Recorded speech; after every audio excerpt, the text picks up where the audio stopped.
Good morning, everybody. Let's make a start, please.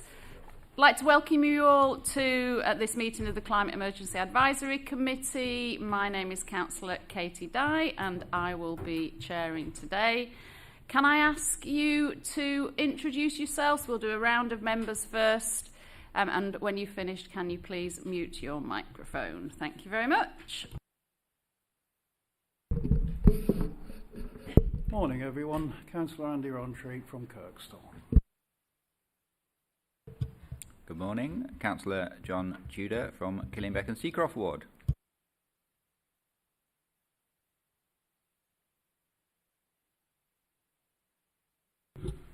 Good morning, Councillor Peter Carlill, Caverlin Farsley Ward. Good morning, Councillor Penny Stables from Wetherby Ward. Councillor Simon Seary from the Pudsey Ward. Councillor Barry Anderson. Thank you. Councillor Ray, your microphone didn't work. Is this right with it?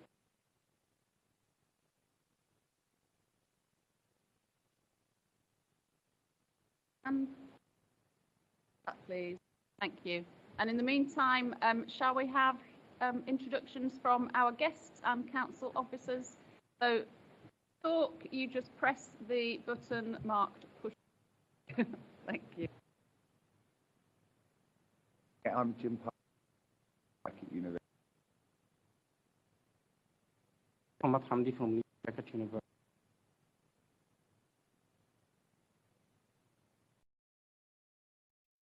And founder of a CIC, Circular Fashion Incubator. Morning, Andrew Byram, Interim Chief Digital Information Officer. Good morning, everybody. My name's Andy Dobman and I'm the Interim Assistant Chief Exec for the Council. Good morning, Toby Russell, Clerk to the Committee. Good morning, Polly Kirk, Chief Officer, Climate, Energy and Green Spaces. Thank you, everybody. And Councillor Rafiq. Yeah, Mohammed Rafiq, Chapel Arden Ward, and Exec Board Member for Climate, Energy and Green Spaces. Thank you. Thank you very much. So I'm going to ask Toby to go through the first few items on the agenda, please. Okay, thank you, Chair. So agenda item number 1, there are no appeals against the refusal of inspection of documents. Item number 2, there's no exempt information which would exclude the press or the public. Item number 3, there are no formal late items, but there was supplementary information submitted to members, and that's the reports for item 9, 10 and 11. Item number 4, can I ask members to declare any interests? Thank you. And item number 5 is apologies. So we've got apologies from Councillor Rick Downs, Councillor Oliver Newton and Councillor Norma Harrington, with Councillor Simon Seary substituting for Councillor Harrington, and I believe we're just waiting for Councillor Shazad and Councillor Bromley, and I'll note their apologies accordingly. Thank you, Chair. Thank you very much, Toby. So we're going on to agenda item number 6, which is the minutes of the last meeting. And what I tend to do with these is read through each page in order and give you the opportunity to raise anything that you would like to amend or any matters arising. So the first page is page 5. Page 6. Page 7, page 8, page 9, page 10, page 11, page 12, and page 13. Okay, so we're happy to agree those are a true record of the last meeting. Thank you very much. Right, that moves us on to item number 7. And very, very pleased to welcome Andrea here, who's our open forum contributor for today. So whenever you're ready, please start.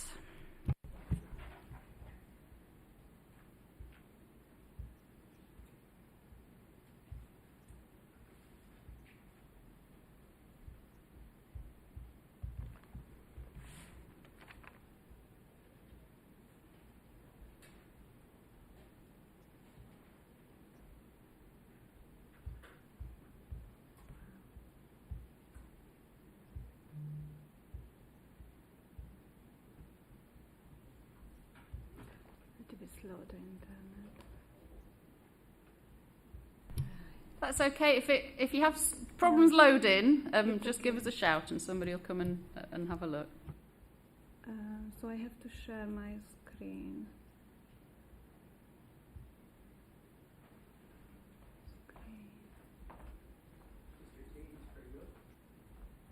How can I share my screen?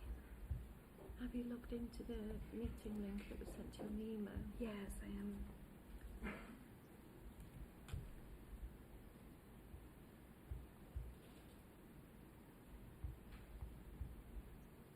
Oh.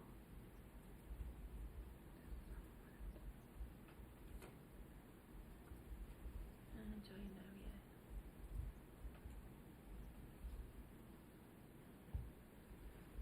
There you go, that sounds like you've connected now, so just waiting for it to... Your camera is turned off. It just popped up saying somebody's waiting in the lobby. Is that you? Fabulous. Me as well.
Thank you for having me today, and it's a pleasure to be here.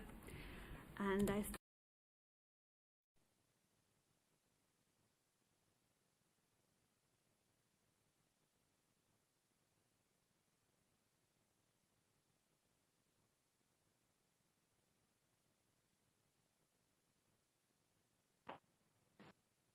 every year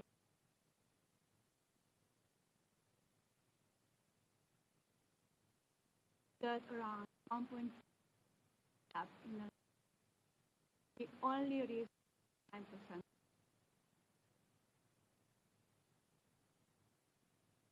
Number might not be now, but in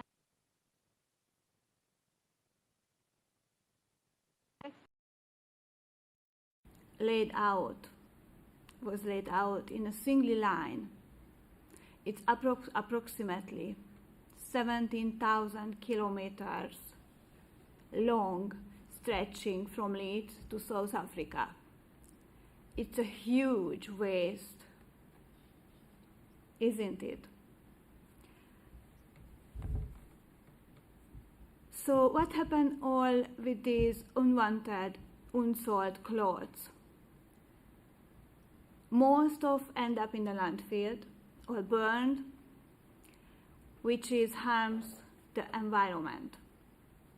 This is where my work comes in. I am Andrea Benamedjilali, an award-winning slow fashion designer and experienced leather handbag restorer. I set up my business, the Circular Fashion Incubator, CIC, and I find a solution about the fast fashion waste problem. My vision is to create a physical hub in the center of Leeds. This hub will serve as a venue for designers it will host workshops to educate the community on fashion upcycling, slow fashion, and repair. It will act as a retail venue for designers where they can sell their products. Slow fashion designers struggle to find platform where they can sell their products in West Yorkshire. We have to support these designers. They will save the 1.7 million tons of textile waste from the landfill.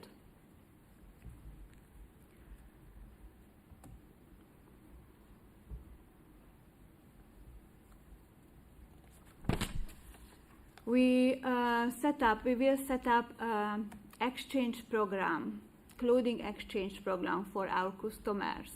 Customers will trade unwanted garments for digital points, and they will exchange it for circular items. We will directly tackle the issue of clothing waste and help make clothes last longer.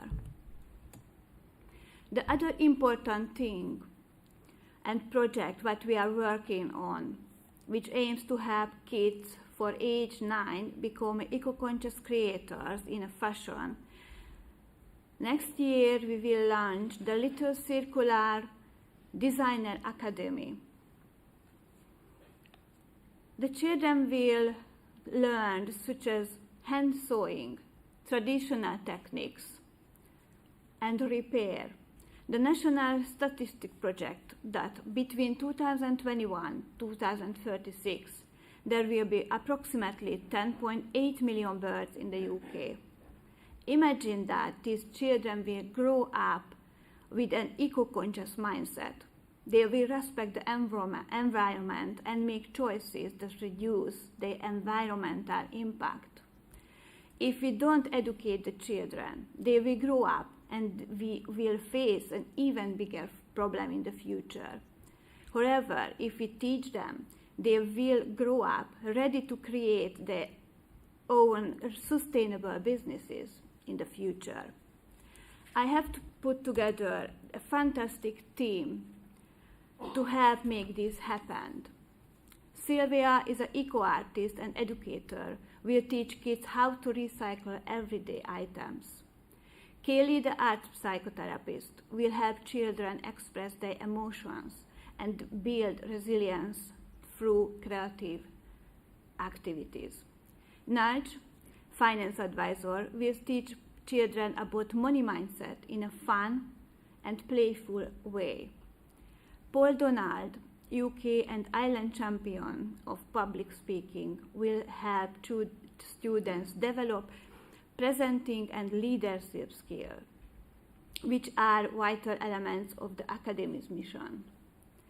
And me, as a fashion designer, slow fashion designer, I will teach the children for sustainable practices.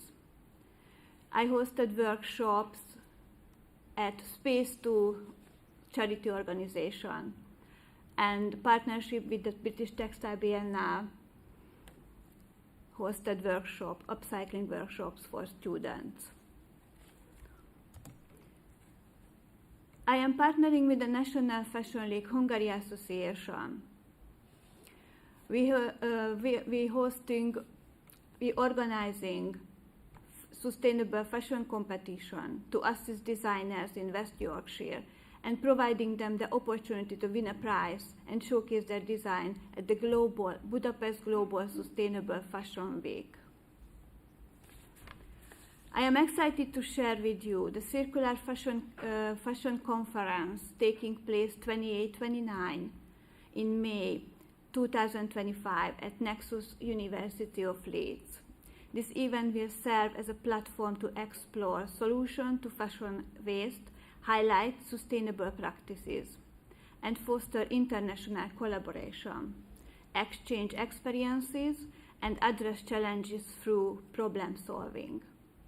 We believe that teaching is a tool for transforming the fashion industry.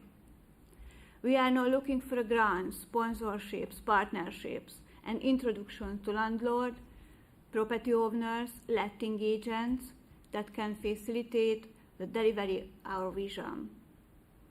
We invite you to join us and transform the fashion industry and create a sustainable future. Thank you.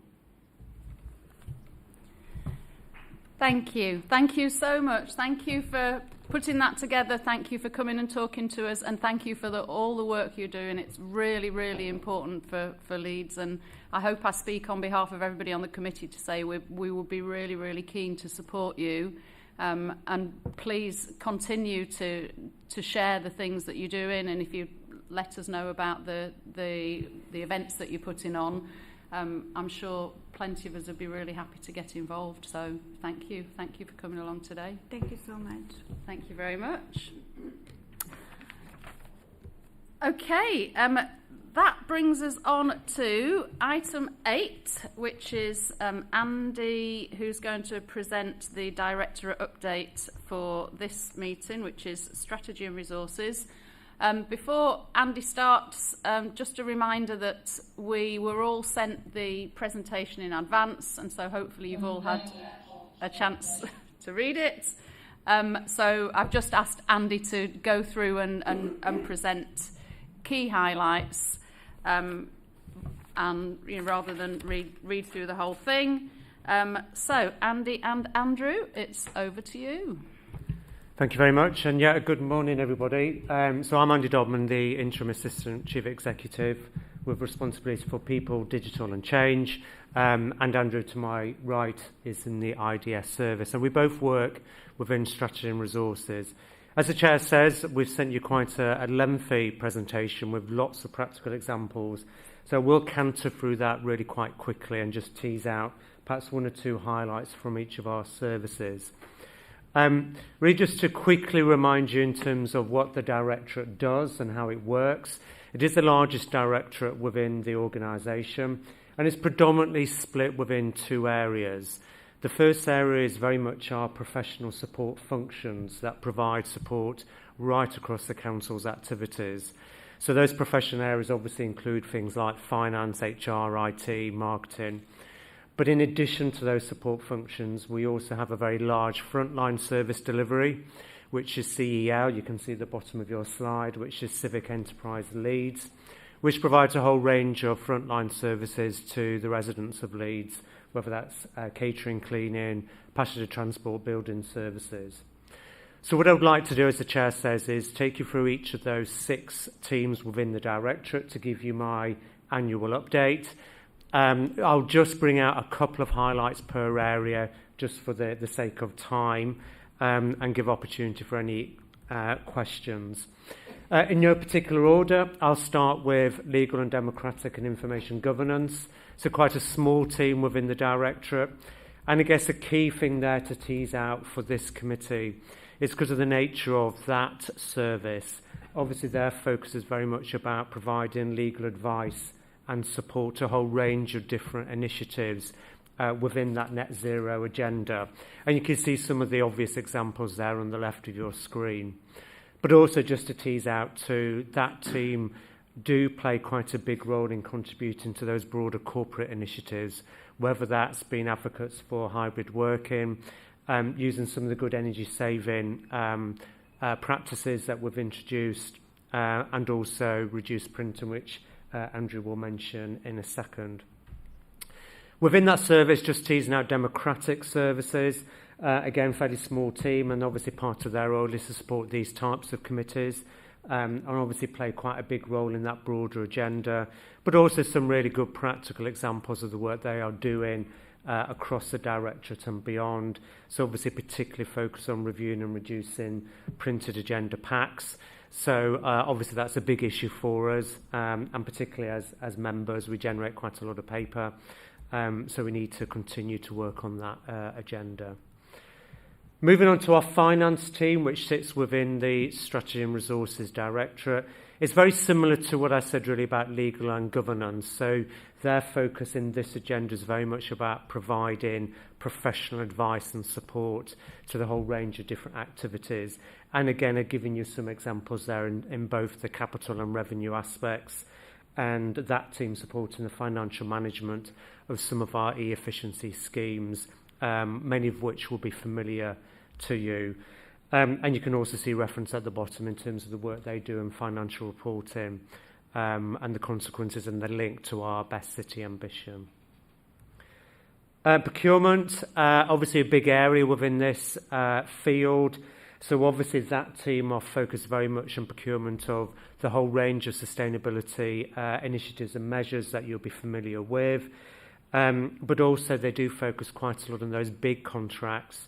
And as you'll be mindful, contracts over that £5 million value do now require that carbon reduction plan, with particular focus on evidence of low or no emissions vehicles, the skills and the employment angle, carbon reduction features, etc. And also the social value piece that you'll be familiar with. But just to highlight right at the bottom of that slide, the work that that team does, particularly on the Leeds Anchor Network, which is, as you know, a collection of 13, 14 of our big public sector organisations, and they get heavily involved in working in the procurement piece collectively across the city. Moving on to integrated digital services, that's the IT service, and I'll hand over to Andrew. Yeah, hi. Andrew Byram, Interim Chief Digital Information Officer. I mean, just on this first slide, I just wanted to pull out that we've got a drive to reduce the number of applications used across the council. So we're going to try and consolidate onto fewer apps, best of breed.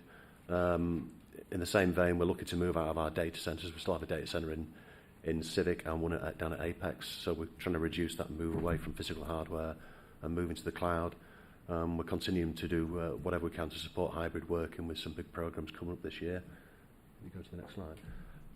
I specifically want to talk about printing because we just started this rollout of new office printers which are more energy efficient, and we're reducing again, as you'll see there, from around 720 devices to about 346 across buildings, so there'll be fewer. So we've done a big assessment of printing needs in services. I went to the Financial Challenge group last year and agreed some print principles around printing, so enforcing mono, black and white, double-sided, some of those print principles to reduce. So we'll be pushing those printers out over the next 3 months. So the key things I wanted to pull out.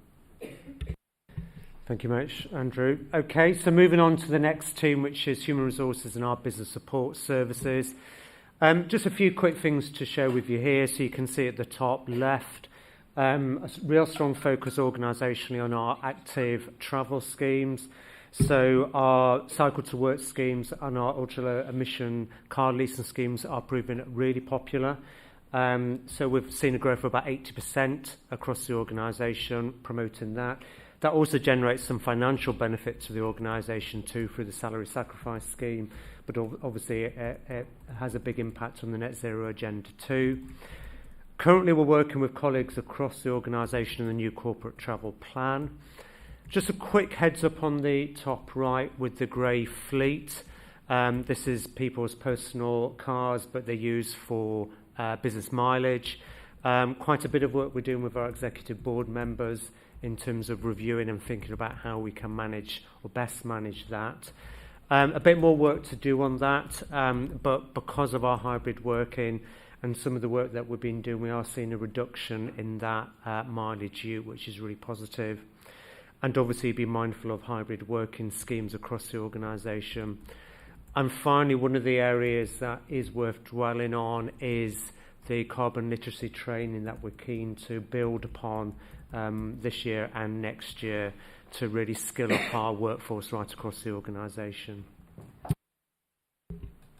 Moving on to strategy and performance team, really small team, and I guess the key issue here, apologies for the very busy slide here, but this is really just giving you the heads up that this team are responsible for the management of our corporate risk, and particularly how as an organisation we manage our climate resilience, whether that be flooding, poor air quality, severe weather, heat wave, etc.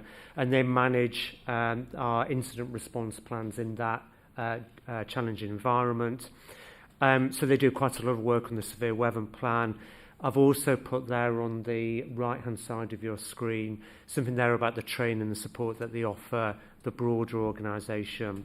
So some good examples there of some workshops they've done in particular service areas and also working with the regional and national areas. And there's just a link there to the insight guidance that members of staff and members can access.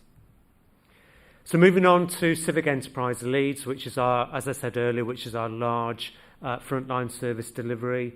They provide lots of different services, so one quick slide on each of those, starting with our cleaning services and FMSR facilities management. Quite a lot of work they've been doing this year, but also plan to do next year on the efficient use of vehicles, because obviously we do have a large fleet. So using telematics and other technology, a lot of positive work in terms of using efficient routing of our vehicles and really reducing mileage of those across the city. But also obviously that switch as well to electric vehicles. As well as vehicle efficiency, the big piece of work there is on our building efficiency. So some good examples I've listed there for you in terms of activities such as LED lighting. I mentioned the hybrid working already, but they've also used quite a lot of positive initiatives like the big switch off and increased recycling of any waste in that service and other energy efficient activities. Leeds Building Service, that's effectively quite a large service which is all your building crafts services across the organisation. Quite a lot there in terms of procurement decision making around sustainability and some good examples you can see there. But I'll just pause for the fire alarm.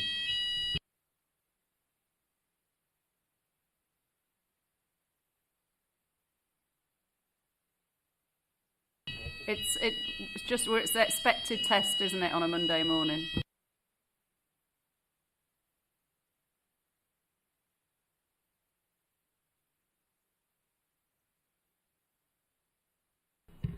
Thank you. Okay, so staying with Leeds Building Service, you can see some of the work they've done in the rollout of electric fleet and diminishing travel across the city with their 171 electric vehicles. They've also focused quite a lot on staff workforce training.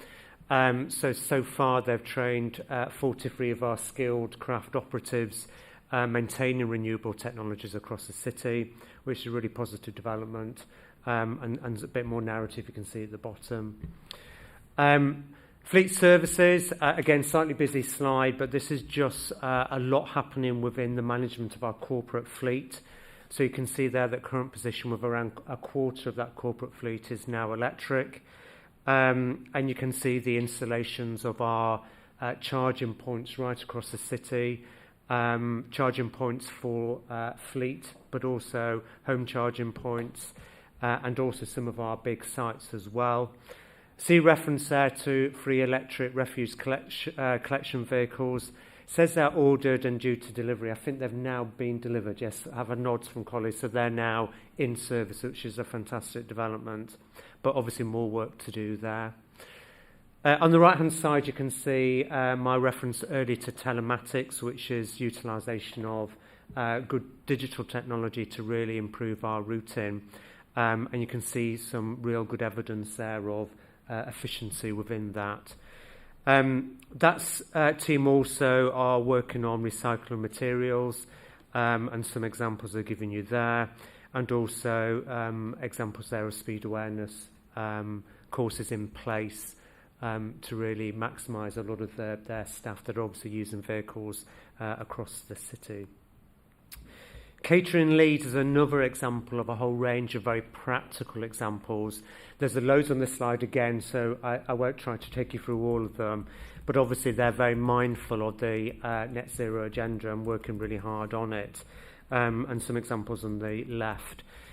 Just to highlight maybe some of the issues I've put on the right-hand side of the slide deck there, again, particularly utilising digitalisation and an electronic solution to roll out across our catering establishments.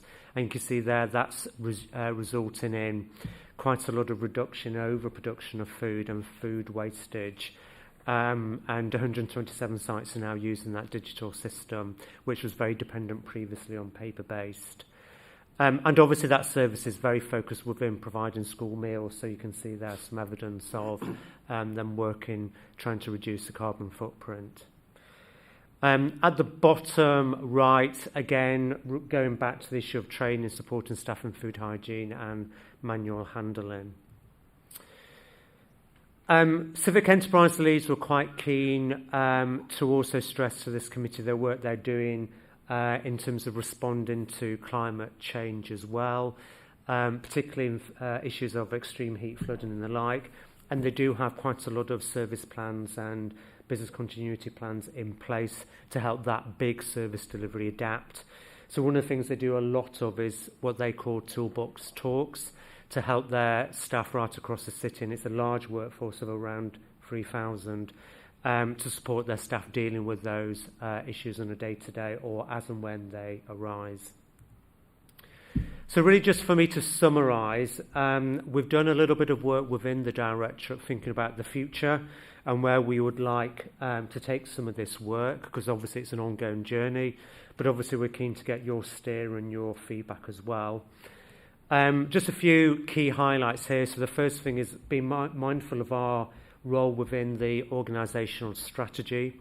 So obviously we've got a role to play in ensuring that the Best City Ambition, which obviously has a very strong net zero agenda, filters down across the organisation and keeps that strong emphasis across the organisation. But obviously we are hoping to review the organisational plan next calendar year, and we're really mindful to keep this agenda very live on that plan as well. Our relationship with our partners is a key focus for us as an organisation. I've already mentioned our Leeds anchors, but there's more work to do in terms of working with national government, but also our peers across the region as well, really to maximise this agenda and work with those partners wherever they may be. And obviously continue to spot opportunities for funding to support us in terms of some of those climate change priorities. Looking more within the organisation, I've talked a bit about the digital infrastructure, as Andrew has too. So obviously there's quite a lot of ongoing work to reduce the digital infrastructure and the footprint, and that will continue in terms of the shift from on-premise to cloud over the next few years, and reducing our physical hardware in the council data centres. As well as the digital infrastructure, obviously I mentioned the physical infrastructure, so this is about our building efficiency, and I've given you some good examples of how we want to build and continue to make our buildings more efficient. That will also be supported by the reduction of our physical footprint over the next few years in any event. But also, as well as the building footprint, is also about the vehicles and our fleet, which I've mentioned. Final thing to stress, which I think we're really keen to build on, is the role that our workforce plays. So obviously we're a big employer in the city, and we do feel that all of our workforce can play a part on this agenda. So I have touched on our ability and our need to continue to train and support our operatives and our officers on this agenda, generically, but also in terms of delivery of their own particular roles across the organisation, whether that be carbon literacy, whether that be on some of those issues I talked about, like building efficiency, or equally the digital skills that Andrew and I are looking at and wanting to work on over the next year or so. And I guess finally, obviously, there's all the service delivery issues that I've mentioned, which obviously sort of at that granular level in terms of each individual service, teasing out some local efficiencies. So I guess really just from me to conclude, just to thank you obviously for inviting us to give you an update from the Strategy and Resources Directorate. Also just to stress that we found it useful to go back to the services to actually review some of the activity, because a lot of what we do, you sort of just get into that routine. So it's been quite a useful exercise for us to reflect what we've done over the last year and capture that as a directorate. Hopefully recognise that we're doing plenty within this space, really keen to drive that agenda and build our own knowledge and understanding of it, but obviously recognising there's much more that we can and should do. So obviously very keen, finally, to welcome any comment and observations from yourself. Thank you, Chair. Thank you. Thank you very much for sharing that, for the work that's going on, and for that really detailed presentation. Really appreciate that. So with that in mind, and Andy's request for us to share any questions, comments or omissions, who would like to go first? Councillor Stables. A few questions. So I presume we do, but do we have a green energy provider? Was the first question. I'm just thinking maybe Polly might be better to answer that question. Yeah, we buy energy within, not within resource and strategy, within our directorate. We don't buy like an allocated green energy. Our policy was to move towards solar farm provision, because a lot of the time when you buy green energy, there's a challenge that actually you're not actually changing what you're doing. You end up paying more, but it's not necessarily driving through. So there's different ways of doing it. So I think it might be something that's worth having a kind of longer discussion on. Thank you. I also wanted to ask about, and again, I don't know who this would be actually, given that we're moving, which is obviously really good, to across to EVs, do we have a strategy in place to for the charging of those EVs to move to, for example, putting in solar PV and batteries to charge those vehicles where needed? So, for example, I'm thinking about as we move across to electric refuse vehicles, would we then look for at Newmarket House area, you know, to have some facility there to charge through battery solar? So there is already solar at Newmarket House. So when it was set up, it had that. There isn't currently battery, but that's part of, I suppose, the whole service review. And we're just currently doing a fleet review, which actually the first principle is actually, can we reduce down the number of vehicles? Because that's the most kind of environmentally friendly way of dealing with vehicles, is to do less and have less in the first place. But then looking at the decarbonisation strategy, and where, you know, the refuse trucks is a really big step forward for us, because the larger vehicles have always been quite difficult to make that business case work, make sure that they're operationally fit for purpose. So we're starting now to kind of push beyond the smaller vans, and with that we've got to look at the infrastructure. So again, we're starting to do that, but as part of a wider full council review. So sorry, just to clarify then, so in terms of so you've said that there's solar PV there already at Newmarket House, but is that going to be used for charging the electric vehicles? In some way, it charges the building, so it just contributes to the overall energy consumption. It's not specifically directed towards the vehicles, but if we specifically direct it to the vehicles, then we'd be powering the building off the grid. So it's not going back to the grid. The amount of solar there covers kind of the base load. It doesn't go beyond at the moment. So sorry to keep going on this track, but do we have plans in terms of moving? I mean, I'm really pleased that's happening, but do we have plans in terms of going forward, looking at, as we're obviously moving our fleet, you know, 25%, we obviously presumably plan to head towards 100% over, you know, a period of time.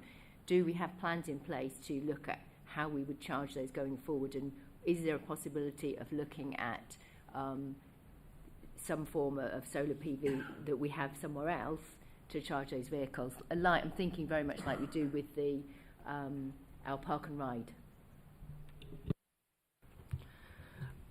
I don't think we've looked at it specifically about vehicles. We've looked at it more in terms of the overall electricity consumption of the council, and actually what the plans are for the grid at a national level in terms of decarbonisation, and what our local contribution is, and what's more effective in terms of solar farm versus buildings. And so we've done it more at that level rather than specifically against vehicles. But I think, you know, within that we're looking at how our electricity profile will change over time. So I think we've done it probably not in such a specific way as you're asking. You've got one more. one more. Go ahead. Apologies. And it was going back to the point you made actually about reducing the amount of food waste through schools, which is obviously really good. I'm just wondering that whether we're looking at, as we start to collect food waste through our to residential properties, are we looking to extend that to collecting food waste from schools? Yes, I think the intention is that we do, but I will need to check with the particular service as to the content and nature of those plans in the future. I'm very happy to report back to you. Yeah. Thank you. Okay, Councillor Rowntree is next on my list. Thank you, Chair, and thanks for a very interesting presentation there. It's good to know that we're on the case across all sorts of different strands. I've got a couple of questions I'd like to put to Andrew, if possible, about our IT provision. And first off, thinking about recycling of IT equipment, could you give us a couple of examples of the sort of recycling that we're doing at the moment and what we're proposing to do going forward? I mean, I'm thinking that there's sort of scope for quite large things like laptops. If I and my colleagues stand down at the next election or we're not re-elected, that you could take this in and pass it on to somebody else to use after it's been cleaned and rebooted and all the rest of it. Also smaller scale things as well. Just maybe toner cartridges. I mean, I know the kind of thing that on a domestic level it's probably not worth most people thinking about, but a large entity like the council, perhaps there's something we could do there, or indeed anything in between. So something you could share with us in that space. Yes, happy to. We've had a contract in place for many years now around recycling of all of our hardware. So when we do a rollout, and we're going to do one this year to Windows 11, in next year, there'll be some devices that won't go to that new level of operating system. So we pull them back. They get recycled through a contract where if they've got a residual value, we take all the asset tags, we data wipe them to make sure there's no data on there, then they would get resold. Any devices that are beyond economical repair get fully stripped out and recycled through that contract. And there's obviously a cost to that contract, but pushing equipment out that goes through resale actually covers the cost. It runs it almost like cost neutral. I think we made a very small margin on it, but it certainly runs as cost-free to the council. And the key thing for me is ensuring that we don't have any data breaches. So, and any equipment that goes through that is, data wiped till we get a certificate back to say that it's been done to the correct standard, ensuring that all the data's off it. And pretty much everything that you would think of IT, including toner cartridges, are recycled. That's through our contract with Canon as the supplier. On print, they would take them back and recycle them. And we've had those contracts in place for many years. Oh, that's great, thanks. I mean, so items like headsets for laptops, so they'll also be subject to recycling. We can perhaps fix them, reuse. Another one from your next slide, actually, you mentioned bring your own device and deploying BYOD policies. I mean, clearly there's a security angle there. I'm just wondering what the staff feeling is on this. Is it something that people are happy to engage with? I know from my own experience with the sort of large private sector employer in the past that some colleagues were certainly not well. This is a few years ago now, but some colleagues were not willing to engage with a sort of view that, look, if you expect us to do the job, you should provide the equipment for it. And I don't want work stuff on my personal devices. How does it go down with staff, and what do you think are the limits to this? Yeah, thanks, Councillor Rowntree. You're absolutely right. It's very much a mixed bag. It's down to individuals. Some staff are more than happy to have work information on their personal device. Many others are absolutely against it. And through the CBT programme, where we've got a number of people who will need to log in to look at MHR, the new payroll system, and look at their payslip and such like that. I know there's been some pushback there, which maybe Andy can talk to, where some staff just don't want to do that. Yeah, it's a good question. And it is a little bit of a challenge. So as Andrew rightly said, we're readying ourselves for the implementation of the core business transformation, which will go live April of next year. What that effectively means is that we will reduce the digital divide. So we've got a lot of staff, around 5,000 staff, who don't currently have access to any of our online systems. So if they do want to do things such as look at their pay slip or do that basic employment functionality, they can't at the moment, or equally it's hard for them to access information and comms about the organisation. Under CBT they will, but that is predicated on that BYOD that you've rightly mentioned. So what we have done over the last few months is spend a fair bit of time within our frontline services to have that conversation with them, because there are anxieties you rightly mentioned about the security issue. So we keep the conversation going with those services at the moment. So we've got quite a bit of a lead time, so it won't be that big bang. We can work with them. We'll obviously work with our trade union colleagues and other partners, so we have hopefully that seamless transition. Okay, thank you. I'll keep going unless the chair tells me to stop. But, I'm going to let you have one more question and then I'll bring some more people in. Sure. Hybrid working. I was wondering what are the implications for the amount of desk space required? I don't know where you are so far. Do you have a metric for what the ideal number of desks per full-time employee is, and are we there? How soon do we expect to get there? Could you tell us a bit about that, please? Yeah, we don't have a very specific metric on it. So what we've always done with hybrid working for the last 3 or 4 years is we've always developed a set of principles. And one of those principles is always very much predicated on not just an individual's preference, but particularly the service need and the nature of that service requirements and the requirements of the team. So it does depend from service to service, team to team, in terms of occupancy and desk space. What we have more recently done is just gone across our estate just to check that occupancy level based on those hybrid principles. And as you can expect, there is a bit of a mixed economy out there. There's a mixed bag. So some of our buildings are at the occupancy level that we would require and would be normal, some less so. So obviously we can review that and adapt accordingly. But we have tried to avoid a fixed occupancy percentage because it is very variable depending on the nature of the service. Thank you, Chair. Thank you. Okay, next on my list is Councillor Anderson. Excuse me.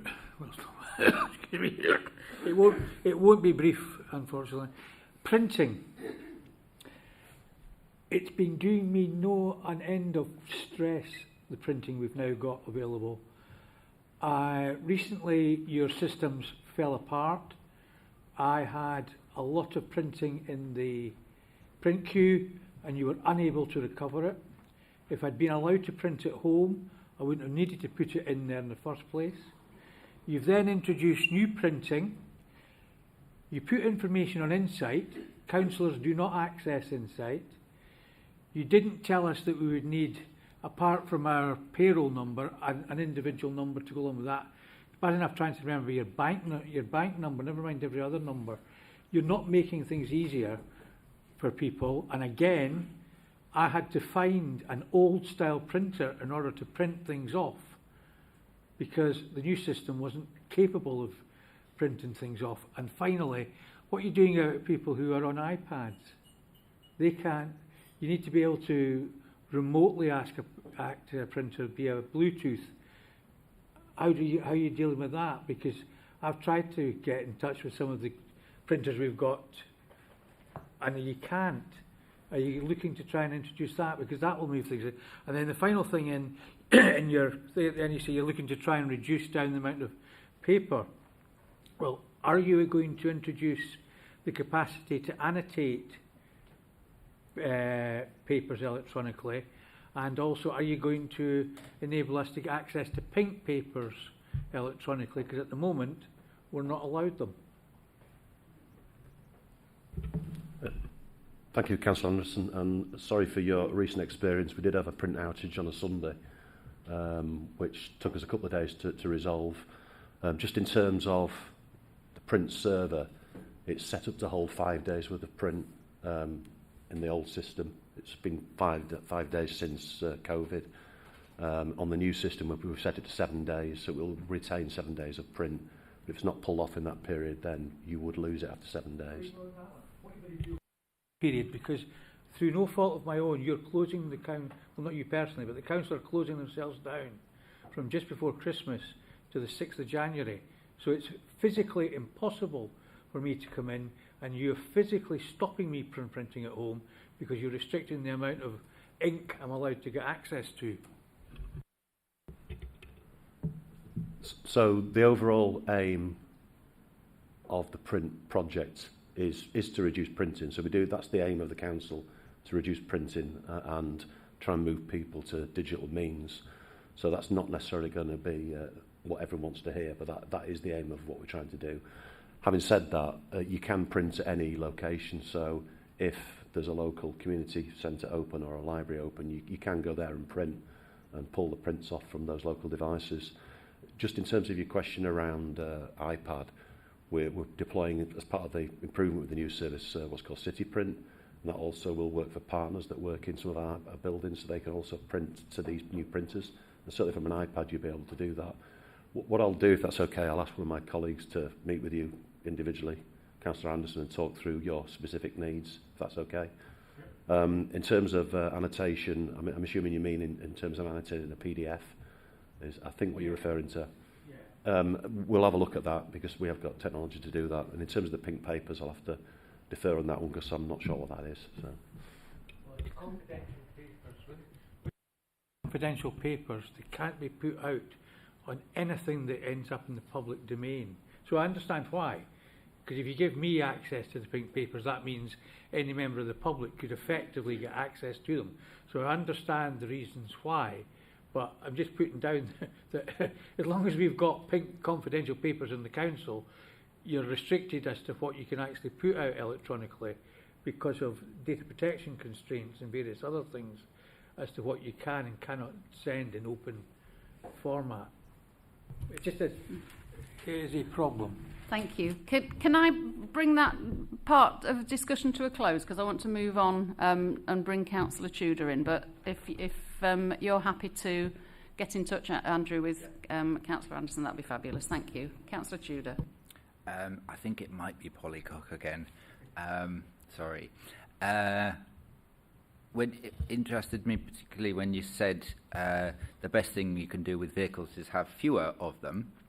And then I was wondering about the large bin wagons, of which I think between 60 and 70 go out each day, of whether, and you've probably looked at this, I expect, but is there an argument for having a second shift of bins? Because all of those go out, you know, they're all probably back by 12, and then they sit there for 18 hours. But I've been trying to work out in my head, and I think that would cost a lot in staffing, perhaps. But I just wonder what your thoughts are on that. I think it's probably not one for me to comment on. I think it's probably one more for the Chief Officer of Waste. So, you know, it's something I can take back to the Directorate. And I'll put it out there as an idea then.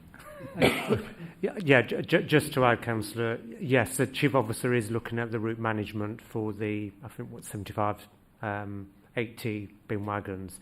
So those routes are obviously always being considered. So he probably will be the best person to talk to.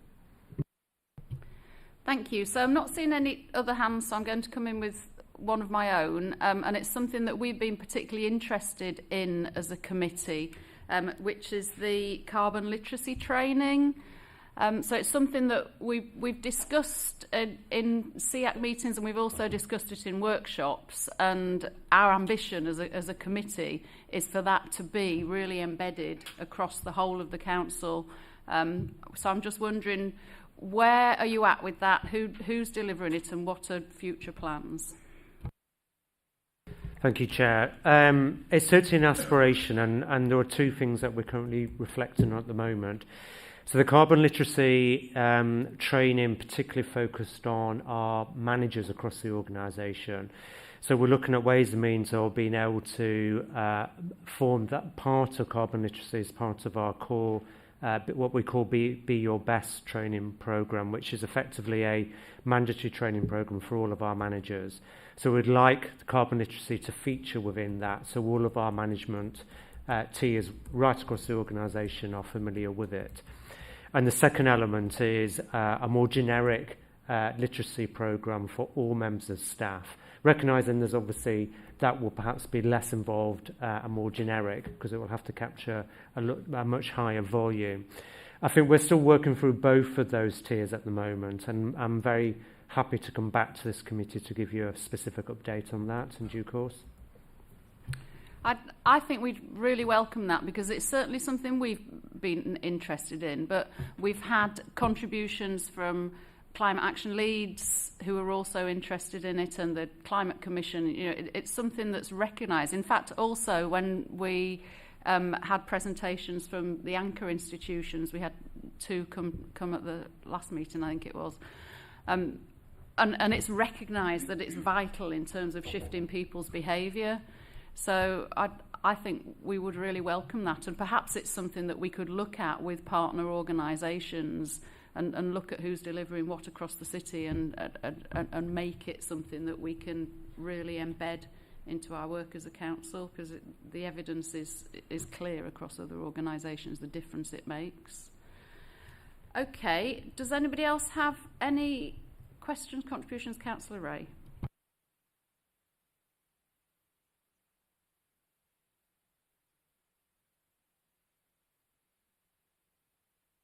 Mute me. Oh, there we go. Thank you. I'm interested in the grey fleet, and it would be interesting. My back of a fag packet thoughts are that the people that are least likely to upgrade to electric vehicles are the poorer members of staff who don't have access because they're more expensive. So reducing business mileage, I can see the benefits, but would it impact most on our least well paid? And is there a way to compensate that? Because it shouldn't cost you to work for someone, in my opinion. Thank you, Councillor Ray. Yeah, it's a really good point, and that's one of the reasons why we just wanted to reflect before we implemented the Exec Board decision back in 2019. So that was the plan by 2025, not to pay business mileage to those individuals using their own cars if they were not electric or hybrid. But a part of the reason that we wanted to reflect was part of the challenge that you've given back, because obviously we needed to make sure individuals had the time to actually transition to an EV or hybrid vehicle. We wanted to analyse the impact it may have on individuals' decision making in terms of purchasing their own car. We also wanted to make sure that the ULEV leasing scheme I mentioned earlier was properly embedded and was affordable for everybody. So there is a bit more work still to do on that. That's one of the reasons why we've slightly paused and want to do the analysis to have a look at the impact. So it is something that we need to come back to, but we're just doing that analysis at the moment. Thank you.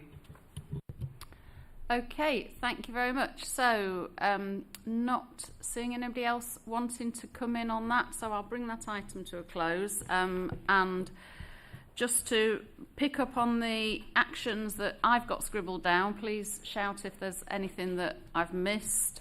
That we're going to come back with a more detailed discussion on energy in general in the future.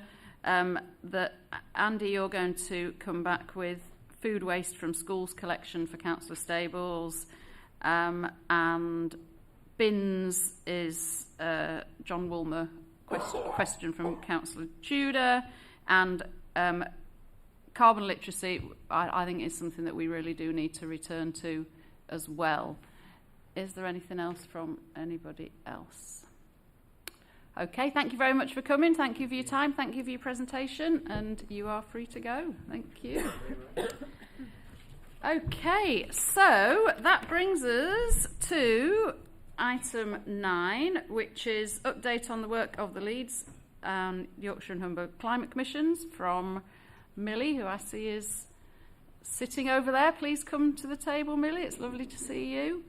And while Millie does that, just in case anybody doesn't know, there are some mince pies and Christmas nibbles over by coffee, so please feel free to go and get one.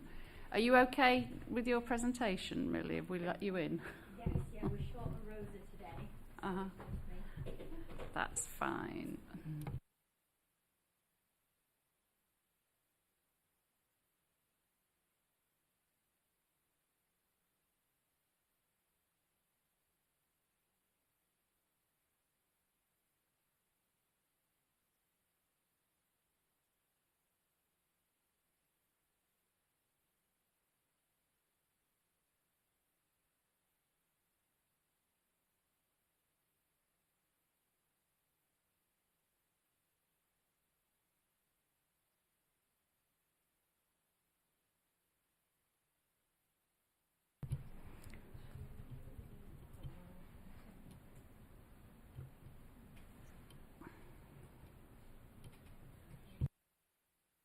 Thank you very much, Millie.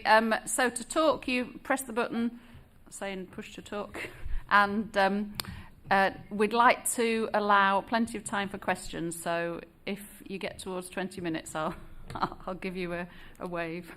Thank you. Perfect. Thank you, Councillor Dye. So thank you for having me today. I'm just going to give you an update on the work of the Leeds Climate Commission and the Yorkshire and Humber Climate Commission. Our Commission's Director, Rosa, is unfortunately unable to make today due to some family emergencies, so I'll be running you through both of them, but if you've got any more Yorkshire specific, I'm happy to come back with any answers. So just a super quick recap, as we were here last year giving an update. But what is a climate commission? So the climate commissions are models inspired by the UK's Committee on Climate Change. They're basically experimental partnerships when we first set them up that bring together the public, private and third sector organisations across an area. And the first one we established was in Leeds based on this model about 5 years ago, back in 2017. The early success of the commission in the couple of the projects it delivered initially actually inspired a multi-million-pound research grant that explored how this model would work across different places in the UK, and actually inspired up to 30 commissions. I've put 20 plus here, closer to 30 commissions across the country that we still are in contact with. I actually also run the national network of joining all the commissions together to basically learn what's working well and not working well in different places. As well as this was developing, the Yorkshire and Humber Commission was also inspired with the early success of Leeds. We thought, right, this is great that we can see what we're doing in a city, but to have, additional impact and influence, there's a governance gap really missing at a regional scale as well. So how can we set that up and get the commissions to both work together? So we launched the Yorkshire Commission back in 2021. It's also been very successful working across at the regional level. And then last year we spent the year working with partners across the city to take stock of Leeds again. We invested in the Yorkshire Commission, but we said, 5 years on, loads has happened in the city, we're doing a great job, so where can a climate commission really make the difference now? So this is another update on really the principles, not just what we do, but why we are here and what we physically do as part of this role. So we are here to support and guide ambitious, integrated climate action across all sectors in the city and the region. The how we do this is being a vehicle that extends capacity through engagement and facilitation of our partners. We allow a space for constructive debate being supported as an independent entity that can bring together different partners, and we can collect evidence and hold that as a space to strengthen different types of action and plans that others are developing. We can promote best practice and ensure that is adopted across the city and the region, build additional capacity where it has been lacking or is struggling to be funded, and also be able to review progress and analyse action and our gaps. So we'll say as well, the Yorkshire Commission works across all of the local council representatives and is a lot more focused on creating a stable policy environment across the region working to attract more investment. And we are supported by our commissioners. We wouldn't exist without them. We are a team of people. We're based at the University of Leeds as a secretariat, but our commissioners that we have are primarily a coalition of the willing. It often overlaps with their day jobs and their action and their passion, but ultimately we are the entity that can convene all of their time and energy. So Leeds is approximately 20 to 25 commissioners, and Yorkshire has over 40 across the region as well. So getting more into where the Leeds Commission is currently at and the areas of focus we're working on. So after the year-long review that we've had, we've identified 4 strands of work that we can focus on. The first one is around how do we keep Leeds on track. As a commission, we can advise, evaluate progress, and through this we can carry out an independent evaluation of progress on climate action in the city. Our second strand is actually how we work together, how we convene, how we can learn and facilitate across our partners and different actors across the city. So the convening and facilitating of stakeholders to share their effective climate action initiatives. And then the final strand of work, although they all kind of lead into each other, is how we create new solutions and actions in our city. So how can we use the independence and the trust of a commission to create new collaborations and manage new partnerships and projects to actually drive ambitious action in the gaps that we see as well. So a little bit more detail on the main focus that we've been working on around the evaluation of the city. The aim of this really is to create an independent and robust evidence base that evaluates and tracks progress on action on different climate initiatives. We've called it, for now, a climate action dashboard, but we're still in debate whether dashboard is the most engaging term, and actually we just need to make sure people use it and call it whatever it needs to be called for that. But the purpose behind it is going to be, exploring the whole city profile, and actually so we can see how to own our emissions on other parts of climate action as a city. But within that, people need to understand where they fit in and different sectors fit in, not just an update at a very high level. So we are building in an element of how people could go and see their own footprints, the proportion of businesses and different organisations, what their responsibility is, and some high-level indicators on what that looks like, as well as the public sector. So being able to split it up like this, we can make it the most useful and how people want to actually use this information. And what do we actually want it to cover? We didn't want it to just cover carbon reduction emissions, where we've got to, what our targets are and where we need to be. We need it to include risk and resilience, as well as nature and biodiversity, as well as the just transition, but really that should be something that is integrated into all of our measures on how we reach our targets in a fair and just way. But a huge part of this work is acknowledging that there's already a lot going on, and step one is aligning all of that. So all of the research and data that exists, we need to make sure that is within it, and connecting to the work that is already happening. Being based at the university is great for that because it connects to all of the amazing research that's being done. So within that, that will be a bit of a signposting, a bit of a collecting exercise, as well as being able to put in new data that people will need and use. And that's where we're currently at the moment. We've been kind of scoping where all of the data and research is to bring it into this platform. We've been doing the logistics on the physical, what does this look like and what's the most engaging way we can present all of this, not just some big tool of scary data, but to get people to use it, as well as working with all of our commissioners and co-chairs to develop the key performance indicators and making sure we are sharing the information in the best way. This is just an example structure. I realise it might be a little small even for these screens, but just to make it feel a bit more real, we've been working on how to present that of the strands of work to say, if this is where all climate data in Leeds is held, this is the way we're presenting it on based on who you are, and then within that you'll be able to work out the progress in each of the areas around emissions reduction, understand where we've come, what our targets are, as well as including different tools and case studies within that. So our kind of second work package around how do we work together, and the Commission's role in this being how do we convene and facilitate different initiatives. The second step either being we can encourage and support our partners that own this work, or we can move that work forward into projects and pilot projects and understand how to scale that up. So I've included 2 examples because I don't want to take up too much time, but just to give a flavour of the things that we've been working on. One of which is a massive Climate Awareness Massive Open Online course, which is basically a free e-learning course that's been developed by the university's business school. It includes a certification upon completion, and the ambition really is to expand the training of this across the city. I heard the mention of carbon literacy training as well, so we're actually looking at both of these courses to say what are the benefits of the two. This one is a bit more encompassing of climate in general, so actually seeing how they sit together and who we think that training would best suit across our different organisations. And then the second one is around a spiral model education programme.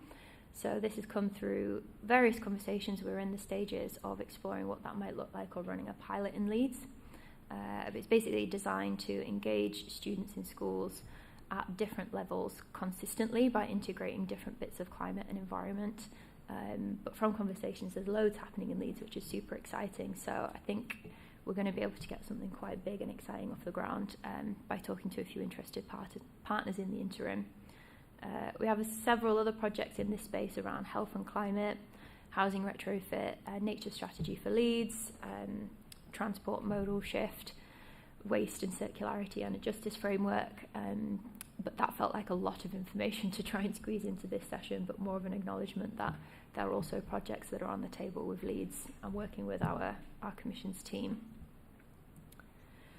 Then we've got two projects that are slightly more further along in their journey. So this is kind of moving from the convening and facilitating to see what we can deliver with partners into the actually we can directly manage these projects and driving new collaborations. So I thought I'd give these two examples. One is a solar and fuel poverty map for Leeds. So we're working with an energy engineer based in the city who's designing a BIM map to basically overlay where has the potential for solar, what are really good areas, what are not so good areas in homes, with a fuel poverty map. So actually we can start to focus in on the areas that need support the most, and then working with delivery partners to see what we can offer in terms of how we empower different people to do that, through working with the council, housing associations, different solar panel providers. But the mapping stage is nearly complete, and we're in the final stage of actually working out how we start to deliver those. We have also had a lot of meetings and running a Leeds Sustainable Supply Chain pilot. This has come from various strands of work, but quite an exciting one, with the ambition of actually, can we be the first city in the UK that has a fully circular and sustainable supply chain? We've got a lot of ambition between our anchor institutions and different organisations in the city. So is that one we can really drive forward and will be a focus of our work. There are also a couple of other projects in this space around mapping Leeds' digital footprint, looking at how we identify our top 10 emitters in the city and create a support network around that to help them deliver their targets, as well as an influencing behaviour change project on how we can best engage with different organisations and the public to understand their roles as well.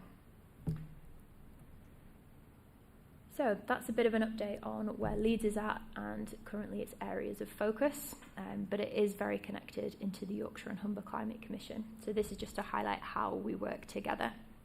So I'm the primary lead for the Leeds Climate Commission as the Leeds Programme Manager, and we are focused really on escalating what we're doing well to the Yorkshire Commission and sharing best practice. So stuff that we deliver really well we can say up, and actually as a city, and a very ambitious city that's well known for having strong climate action, what we can do to say, look, we can scale this across the region, not just nationally. And vice versa, what the Yorkshire Commission is doing at a more strategic level based across all the local authorities in a regional position, what it's doing well and what we can learn from different partners as well. So this was going to be Rosa's section, so I will just go through this in a higher level to give you a flavour of what the Yorkshire Commission is looking at. It has 4 groups across the region. It has a regional picture and evidence group, which actually is a couple of steps behind Leeds. So if we can do a version of a dashboard or a great evidence base really well, the Commission, the Regional Commission is hoping to learn from that and be able to do a similar exercise across the region. They have a regional and a national policy collaboration that brings together public policy and organisations to be able to align and amplify their climate and nature agendas. They also have a new public affairs steering group, which looks to shape the public discourse around climate action, ensuring that information is accurate and evidence-based. And they've done a real focus on reaching political leaders and trying to influence decision-making across the region, but nationally as well. And their final core group is around communities and engagement. So we also work quite closely with that group. As you know, even a community and engagement group at a regional scale is a bit of a juxtaposition in itself. So that is kind of doing the strategic level of how to engage with your communities, whereas Leeds is kind of on the front of working with organisations like Climate Action Leeds to say this is how we're working with our communities, this is what's working well, and learning vice versa. So this is a big slide. I won't talk through it all too much, but again, it just gives a flavour of the different kinds and breadths of projects that the Yorkshire Commission is working on. It has similar strands against, being able to publish different action plans, impact blogs, and different big reports that kind of work for the Regional Commission and the City Commission. But it's also involved in influencing quite big projects across the region. They range from a Just Transitions framework, a big skills project, especially around how to skill up around heritage retrofit, a big climate and health partnership that actually is looking to do a pilot in Leeds, a climate action pledge that's looking at engaging with businesses and organisations across the region to get them to show their commitment and support them as a network to learn, as well as enabling investment and how we can actually align and mainstream investment that might just be going into normal pockets, but actually to say this needs to be for carbon, you're doing this anyway, and actually how we can just leverage in other kinds of funding into the big projects has been a focus. There also are a few system level projects that we've been looking at, one of which is accelerating an adaptive action programme. It's a lot of A's in there. So that one really has taken off really well. So that's engaging all of the local authorities across the region to start looking at their different adaptation programmes and how they can work together, as some local authorities maybe have half a person focused on that, but it's important for everyone in the region given different catchment areas. So that's been a very successful one. And we've just started the work for the Yorkshire Commission looking at the strategic framework for land use and water management. And this is running at the same time as a nature framework for Leeds. So it's quite woven in all the different aspects of this work. So this was just to highlight a couple of great publications that we shared this year. I would highly recommend going and having a look. Certainly at the Climate Action Plan, it just sets out a really strong framework for the region, but it's very much applicable to Leeds as well as an Our Carbon Story that I actually did quite a lot of work on that, about how our emissions are looking across the region, and an actual action plan on where we see opportunities of investment that will reduce emissions. And we've included a lot of co-benefits in that kind of say, we can look at our transport sector, which has the highest co-benefits and the lowest costs attached to that. So actually, is that more of a behaviour change piece? And we can work with our partners. But there's a lot of really interesting information in those, and we've had a lot of great feedback on the Climate Action Plan in particular. So I wanted to highlight today the pledge because this is another strong one that sits across both of the commissions. And is really about helping our businesses and organisations to commit to that action that they have either stated or are unsure about, and how we have a climate-ready sector. So that encompasses everything from reducing their carbon emissions, enhancing nature and biodiversity, and promoting a just transition to make sure that no one is left behind in this work. So that is what we're working across the Council, West Yorkshire Combined Authority, different organisations across the whole region to basically come up with, this is a great network of people that have committed to this transition, but actually, what are we offering them through different toolkits and information and resources as well to make sure that that is kept on track. So these I've written as the kind of key priority areas that both of the commissions are working on, which is the Climate Pledge, and strongly linked into the supply chain project for Leeds. Climate and Health Toolkit pilot. I can't talk hugely about that today, as one of my colleagues is actually leading on that work, but it's a very exciting and ambitious one we've got. As well as a nature strategy for Leeds, and then of course Leeds dashboard and the regional evidence picture. We're looking to explore mid to end of next year on what a modal shift strategy looks like with support from our commissions team, as well as an adaptation plan and a justice framework for Leeds, or a climate justice framework. So these are the opportunities that we see for collaboration as really being the next steps on Leeds around the dashboard, which will kick off in January, as well as the management and delivery and review of the core projects will be our focus in the next 6 months. But really other opportunities and what we'd like to ask you guys today are the biggest priorities for SEAC and integrated climate action across the city, if there's any links with the potential dashboard. But yes, we'd like to ask how we can explore how the commissions, both of them, can work effectively with you to achieve this. Thank you very much, Millie. Really, really interesting work that you've showcased, and important questions, I think, there. Ultimately, we're all trying to achieve the same thing, so what can we do to ensure that the Commission supports the Council supports the Commission? So if you've got any particular questions around those asks that Millie's put on the slideshow, please feel free to raise your hand and ask, or anything else. Don't feel limited. Thank you, Chair. Thank you, Millie. Just a question on the course you mentioned. I've got the acronym MOOC. I've not got the full name here.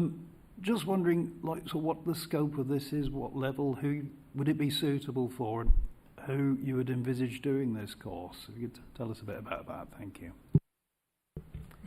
Yeah, thank you. So the way it's been designed through the business school, it's been targeted at students and staff primarily, but their ambition had been to make it open and accessible.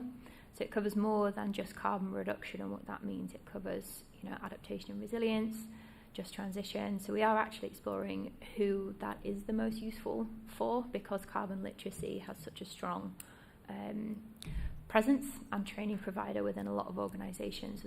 There's not much sense in doing two, but actually identifying what is better or different, or what maybe is more accessible for a free online course, because I know a lot of carbon literacy is a bit more integrated as well and in person. So it's a very good question, and actually one that we'd welcome interest and potentially coming to you for feedback as we develop who it's going to be best for.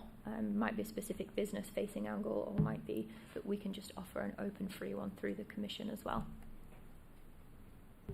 Right, so in its original form, is it going to be like sort of part of an undergraduate education then, or is it just would it be an add-on for students? I am actually not sure the breadth that it goes to across the university at the moment. I know that they've been trying to integrate it through staff, and it's already open to a lot of the students in the business school. But there's a lot of work going on at the university to work out how to integrate sustainability into all of the modules, so hopefully it'll feed into that. Okay, thank you. Could you just remind me what MOOC stands for, please? Yes, sorry. So it's massive open online course. I can share that after this as well in any of the notes. Thank you. Councillor Stables is next on my list. So just follow up to that, actually. I'm just thinking that I'm also a member of a parish council, and we were trying to get the local, within Wetherby Ward, the 6 town parish councils, and we were trying to get them on board to do the climate literacy course, but obviously there's a cost implication. So I'm thinking this might actually be really useful for parish councils, because it would be great if we can get all our parish councillors to do some kind of form of climate training, climate awareness. That would be really useful. Yeah, that sounds great. Thank you. And it would be useful to us to have a conversation in the interim about rolling that out, and we can go through what it covers, and that might be a great first step, actually. Thank you. Thank you. Councillor Bromley. Hi, Councillor Bromley, Forson Road, and I'm sorry I've arrived a little late, so I came halfway through, but sounds fantastic. And also I just want to second that invite as well. In Horsforth Town Council, So parish and town councils, I think, would be really interested in how we deliver this sort of information and have everybody as up to date as possible. Thank you. Thank you. Councillor Carlisle? Thank you. Yeah, I guess more of a comment than a question, but it might be something you want to expand on a bit more. I think what was most valuable in some of the work you're doing is that work around combining solar availability and fuel poverty. I think the biggest issue that we've talked about a number of times on here is the retrofit of private properties and how I know there's a number of projects that we've got as a council to test out those, but how obviously the benefits that are returned to an individual homeowner are something that can be used to finance the work in the first place. Or now obviously you have a number of schemes we're doing on our own housing as a council, but for those people on low incomes who own their house or are in a private rented house, there are few options open to them. And I guess you've got two problems that we've discussed at length as a board. One is paying for those bits of work, even though you then do get savings going forward. But the second is how you understand what is the best thing to do with your home. I think that comparison to see where that problem is, there is the able to pay market, I guess, as we've called it for some. So those people that could retrofit their house and are able to pay but just need that advice. But those people who are unable to pay and who are living just probably on their month's paycheck, getting them through the month, that don't have that investment to pay, that's a really important one. And I think you'll probably provide some really useful information on that can be used for a number of the different projects that we're doing. I guess that's more of a comment. I don't know if it's something you want to expand on. I don't know, Polly, if it's something that you want to expand on as well. Yes, happy to come back on that first. So it's been a project that we've been focusing on the physical data side, but along with that also working out exactly how best that we can use it. And I think it will be multi-person on both sides. So, who the data is going to be useful for anyway, that's going to be a relatively small fraction. I can't imagine the average person is going to go and actually use a big map, but then it's our job to translate that into what that means. So that exactly we'll be able to work with different council projects or different social housing providers to say this is the data that we've got on the specific properties that we think you need to focus on first and have the best yields. So it'll be a different exercise of all the different grant funding, working with all the projects in development to actually say these are the areas that we need to focus on. We did go in a while of saying, actually, can we, hit up a load of ESG pots around the city to say, if you're investing in, offsetting or pots of money, can we say, well, actually, you could be investing in Leeds and actually retrofitting the houses here. That's a harder project on many levels, but it's been one that's been floating around as possible options of different ways to pay for things. And then the other side will be the information side for people that can actually afford to pay but don't understand or don't really know what to do yet. We'll say, actually your house has a great yield, or as a neighbourhood, maybe look at it on that scale of the homes that you've got and how you can share different kinds of saving. But also acknowledging it's a piece in the retrofit puzzle. It's not the be-all and end-all, but it's one that is gone down a lot in cost and people are a lot more familiar with. So hopefully integrating that into different kinds of, if you're looking to put solar on your house, maybe look at your fabric of your building or different kinds of retrofit. So I hope that's answered your comment, but yes, it is integrated into a lot of other projects across the city as well. I'm just going to bring Polly in on that one before we move on to next question.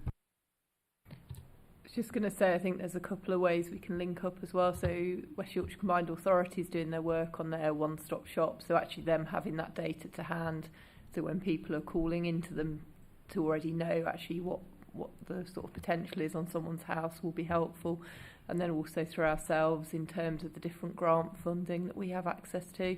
So we do layer over lots of different data sources, but I don't think we have one specifically around solar. So we'd have things like deprivation or fuel poverty and things like that, or EPC ratings, but not solar. So it would just give us an extra dimension. So I think we could certainly link up on that.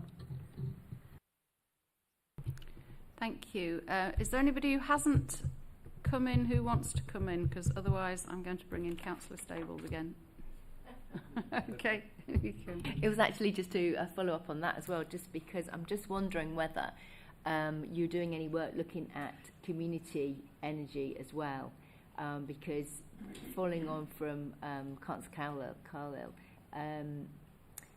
the idea of, I know there's been various different projects around the country, and there was one that Walthamstow, which is quite well known, in terms of where you have a long terrace down the street, and you get all of those fitted with solar at the same time, and then you share the benefits. And obviously the reduction in cost is massive. But I think it seems to me that it would be good to have a third party who's orchestrating that, who is leading on that in terms of communication, education, and enabling communities to get on board with those things. So, and I don't know wondered whether that's something that you've looked at. Yes, so we've done quite a lot of work with Community Energy England. Actually, one of the Yorkshire and Humber projects is looking at all of the local area energy plans, which is slightly up a scale of that, I suppose. But we've also been working with Climate Action Leeds and a different few community groups that are interested in how that they can set up their own community energy companies, what options there are, and even in those stages. So we've not been instrumental yet in terms of like making that happen. It's probably been too early stages, but if this data is also something that could help that, that's probably the first stage in the information, and then working with our partners to support them doing the delivery of it is definitely something that we'd be interested on at both the energy planning level and the how that can be done at community level, because the terrace level retrofit is a very exciting way to be able to deliver that as well. Thank you. Anybody else want to bring in a question or a comment? Okay. So just to pick up a few things that I've been scribbling, Millie, I think one of the things that the discussion has demonstrated today is how important it is for us all to continue this dialogue, and by that I mean the fact that you're here today, that we've had Climate Action Leeds, I think, at the previous meeting, and I think it's really important that we continue that, because there are so many links in terms of all the different work that's happening across the city, and if we're going to achieve our ambitions, then they all need to dovetail together, and I think it's really important that we all have a sense of what each other's doing and we're not acting in isolation. So really appreciate the fact that you've come along to share that. And then just a few things that I was picking up on. So one, the circular economy. So our open forum contributor this morning had some brilliant ideas about circular fashion and the work that she's intending to do in Leeds. So I think that would be a really good link to develop as part of that circular economy work. So we can kind of put you in touch with that. I think that's a really exciting piece of work. And then looking at some of the things you've asked us in terms of priorities for SEAC, I mean, certainly one of the things that has come up a lot is work on comms and engagement, and how do we do that, and that's been a real interest of our committee, and something that we've looked at bringing into workshops as well.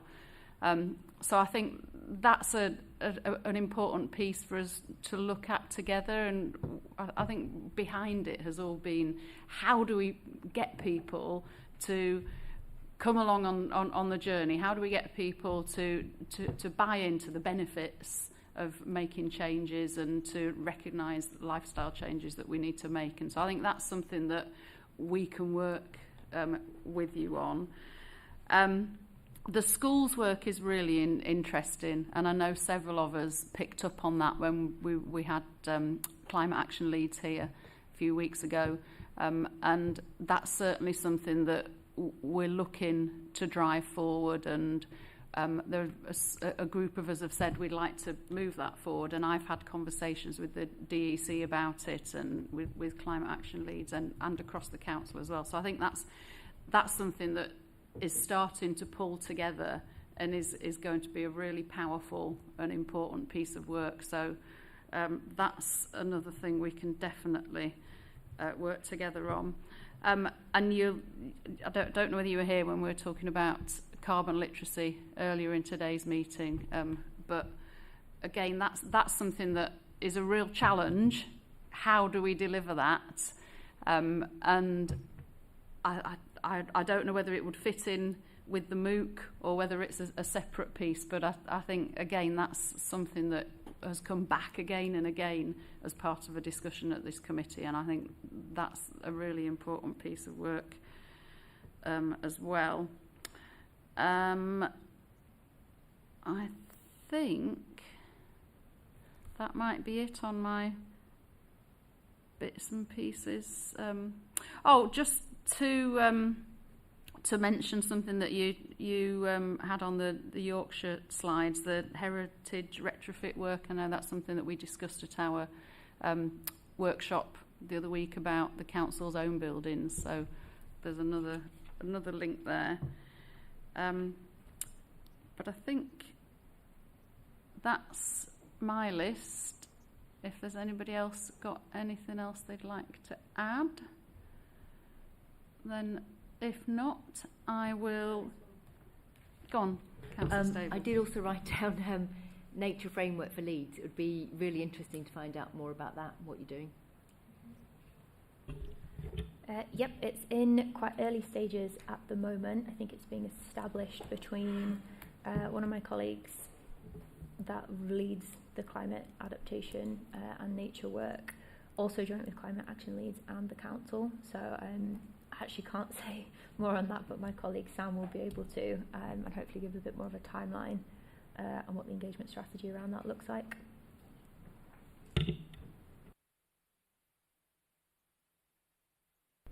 Okay, thank you very much. So actions coming out of that are to link with the circular fashion work that Andrea's doing, to pick up on comms, engagement, schools work, carbon literacy, and Councillor Stables and Bromley's interest in the MOOC, linking with parish councillors and town councillors, and the link between the work that Wyker and the council are doing in terms of one-stop shop and retrofit and linking that to the mapping data. So I think that covers us at the moment. So thank you very much, Millie. Thank you for coming. Really appreciate it. And we'll look forward to next time you come and talk to us. Great. Thank you. Thank you. I don't know why I'm switching my microphone off. Of course, that is us moving on to agenda item 10. Thank you so much for your patience and listening to the other contributors. But we're over to Jim, if you wanted to load your slides up, and I will do the same as I said for Millie, that I'll allow you 20 minutes, and if you start to go over that, I'll give you a wave or something like that. So then that allows us plenty of time for questions. Thank you. Thank you. Thanks for having us this morning. My name's Jim Parker. I work for a research group called Leeds Sustainability Institute. So that's within Leeds Beckett University. We do a lot of applied research. And do you know what? Having listened to what everyone's been talking about, probably could have just done a whole session on like what our group does, to be honest, but I'm going to speak to something quite specific. But a really quick summary, we've got 3 main research areas that we work on. Sustainable buildings is our biggest one. We've done lots of work on like building retrofit, low energy performance buildings. So we've supported Situ on their climate innovation district work. We've done quite a bit with the council already, and we do a lot with government departments like DESNES and housing and communities, mainly on retrofit, so roll out of that. So lots of applied work, trying to inform policy and checking what works. However, I'm here today to speak to you something quite specific. And the irony being, I always end up seem to be talking about this when it's freezing, right? So bear with me, because this is actually about being too hot and overheating in buildings. So how it ends up getting scheduled every year in December is beyond me. But in cities, we have something called the urban heat island effect, right? So in very simple terms, that's quite a busy diagram, but what essentially happens is we have dense, heavy materials that don't reflect a lot of solar energy. So the sun heats them up, right, and they retain that heat much better than the surrounding countryside. So plants, things like that, essentially sweat, right, so they absorb a lot of heat, but they release it very quickly as well. Our cities don't, right, so it's a problem that we encounter in the UK, but it's a global issue as well. In the UK, it tends to be more of a nighttime problem, and by that what we mean is that the cities retain that heat, but then they retain it overnight as well, and that's when it has the most impact on you personally, so it disturbs sleep. In general terms, nighttime or not, it exacerbates things like cardiovascular, pulmonary disease, that sort of thing, things with people with asthma struggle in that. There are already sort of established links to this in building regulations for London and Manchester, right? Slightly bigger cities on a bigger scale. But we can see from Leeds, so Leeds has got quite a dense city centre, we all know this, right? But it dissipates pretty quickly. So we think there might be sort of bigger issues in the city centre itself than compared to sort of the less dense suburbs. And we can see that from a simple satellite image as well, right? So we can see that the city itself, very dense in the middle, dissipates pretty quickly. Things are getting hotter, right? So these are from data sets that are readily available that we measure ourselves and colleagues at the University of Leeds. But also there's sort of regional weather data available via European sources. So the green line shows the regional mean daily temperatures, so on the left-hand side, and the maximum on the right-hand side. But the simple takeaway from this is it's getting gradually warmer. It's warmer in the city than it is in the surrounding rural areas. So what we're talking about here mainly is about modelling and predicting performance in new build dwellings, but also our existing dwellings. So when we do this, the most robust way of doing it is something that we call dynamic simulation. All dynamic simulation is an hourly time step. So if you imagine when you go for basic planning and for like EPC stuff for housing, you do like a static calculation, and all that asks you to do at the moment is limit solar gains. It doesn't look at the detail of it at all. So if we're academics or if you're doing more detailed design as an engineer, you'd use something called a dynamic thermal simulation model, and you have hourly weather data that goes into that. So that diagram there shows you all the different things that we account for when we're trying to model the comfort and the conditions inside the buildings. But the main thing we're talking about here today is the weather. So if you imagine when we make the model, we make a sort of 3D representation of the building, but then the virtual environment that it operates in is essentially what we call a building simulation weather file. So that's the hourly weather data that influences the performance of the building and the comfort in those spaces. Currently, at the moment, as Part O, so that's fairly recent building regulations introduction, that's for overheating in new dwellings at the moment. It doesn't mandate that you use any dynamic simulation. If you were going to build something in the centre of London, you would have to use a weather file specific to the centre of London and carry out dynamic thermal simulation models. Now that's from their mayor, that's like a regional piece of their planning. There's also lots of legacy dwellings, so back-to-back terraces, flats, all sorts of different types of buildings that can suffer from overheating as well. So what we're talking about here really is what's in place at the moment in Leeds, right, and how we go about modelling, predicting how things might overheat. So at the moment, we get simulation weather files from different locations. The one in Leeds that you use at the moment is actually from the old Church Fenton RAF base. So it's like out from Leeds East Airport, it's known as now.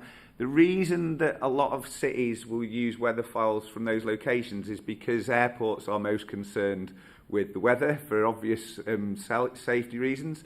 So they're the ones with the largest historical data sets, essentially.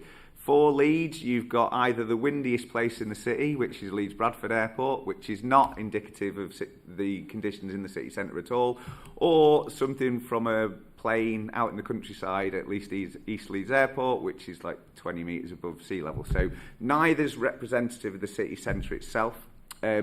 So we noticed this quite a few years ago now. We wrote a paper that was published that just essentially quantified the difference in conditions inside our buildings if we used weather data from those different locations. So for our dwellings, we naturally ventilate them. If we don't have representative conditions, then we're perhaps not predicting the right conditions inside the buildings. But it also has implications for non-domestic buildings, particularly things like hotels, hospitals and things like that. They'll use a lot more energy to air condition, for instance, if the conditions outside are warmer than you're predicting already. The reason this is important in this instance is that currently, for something they're called TM59, which is like the sort of accepted guidance for robust modelling overheating in buildings, actually the weather file that we're using is the one that's from the Leeds East Airport, so it's from this site that's nowhere near the city centre. And we also have different types of summer, so they have something called a design summer year file. So, by the way, this is really sort of complicated and technical. I'm really trying to make it as clear to someone who's not working on it day to day. I kind of know these things inside out, of course, but the design summer year is this sort of takeaway here. This is the file that we use to predict what the overheating is going to be in dwellings that are built in the future. So, if we look at that, we also know that it's getting hotter, right? So when you follow the guidance in the CIBS published TM59, you're told to use the design summer year file for the 2020s. So that what's saying is they published the files originally in 2016. They've already acknowledged that they're perhaps a little bit out of date, right? And that we're in the 2020s now. So they say use the 2020s file.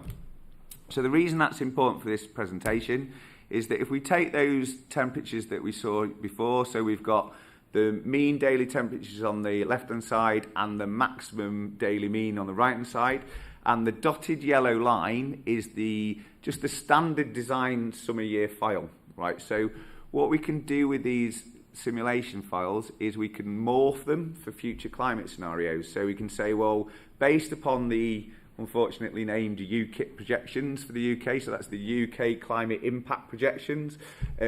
They give us different scenarios. We've already said, well, look, 2020s, we're in a high emission scenario. That's not going to change. Then they're probabilistic. So for the 2050s, you can have medium or high emissions. And for then the 2080s, we can have the same again. If we look what happens when we morph the weather file for Leeds, right, bizarrely, due to the morphing process for the 2020s, we actually get lower temperatures than the baseline file, right? The part of that reason is that it's predicted that it will be windier and wetter, right? But it's also due to the source weather file being from a plain out to the east of the city and not the city centre itself. If we continue to add these in, 2050s, still not as hot as the last few summers. Obviously, 2022 was pretty extreme. And even when we get to 2080s, we're still only just getting towards the data that we've measured of recent times. So it's important because if we're using that to design, say, some high-rise dwellings that are going into the city centre, right, we could be predicting their performance for the 2050s. Most buildings of that nature have a design life of at least 50 years. Their service lives are often over 100 years. So we've seen that lots of these bigger buildings are around for a long time. We can look at slightly different metrics on that. So the one on the left-hand side there shows you the number of days where the average temperature is over 20 degrees and the number of days where the average temperature is over 15. So we can see there as well. It's not until we get to those, in theory, 2080s conditions that it is exceeding what we're measuring at the moment. And that isn't just relevant to the new build, that we also get for the retrofit buildings as well.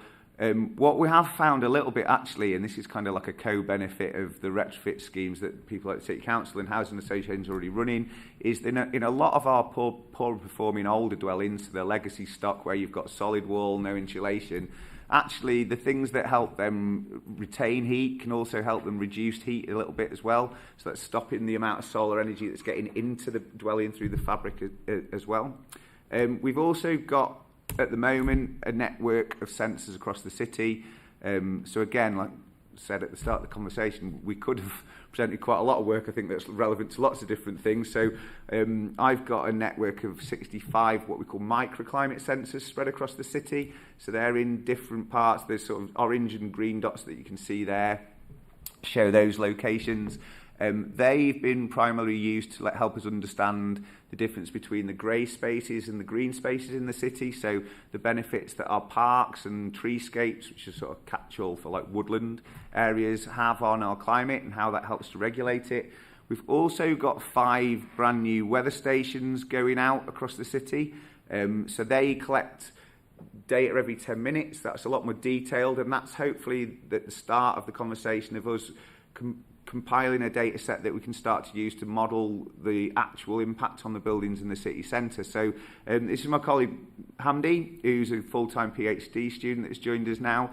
He's going to be looking at that for the next 3 years. So what we think at the moment is, from the data that we've already collected and the analysis we've already done, that we could create a bespoke weather file for the city centre itself, but that takes account of the morphology of the city. And by that we mean how dense it is, right? So we know from the readings that we've got already that we get much hotter situation in the city centre than we do in, say, Middleton, for instance. So we're not necessarily saying that we need a new way of evaluating it for the entire city area, but that we might need to be a bit more nuanced about bigger, larger scale developments that are getting built in the city centre.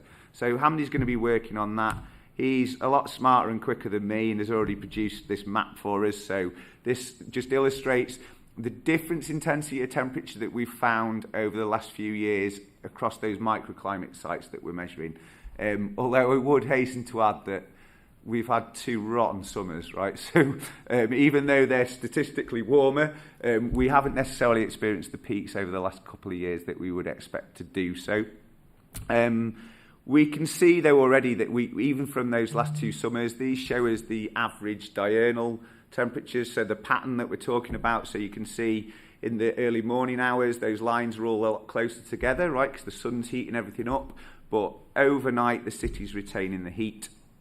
And we can also see the difference in the different types of spaces. So on the left-hand side, you can see the average daily temperatures at different times of the day from the grey spaces and the green spaces. And on the right-hand side, the different types of areas of green space, so small urban parks, larger parks and treescapes. We've got a few, I've put them down as recommendations, right? And I really want to stress we've got more work to do on this. But I think, at the moment, we know just from the simple data analysis that we've done that the design summer year files that are recommended for use here at the moment aren't capturing at least the city centre temperatures, but past that. At the moment, it looks to us that the 2050s file is probably closer to what we're experiencing at the moment than the 2020s one. The city definitely has an urban heat island, and we think particularly for sort of larger scale developments in the city centre, this is something that we should be thinking about as a community.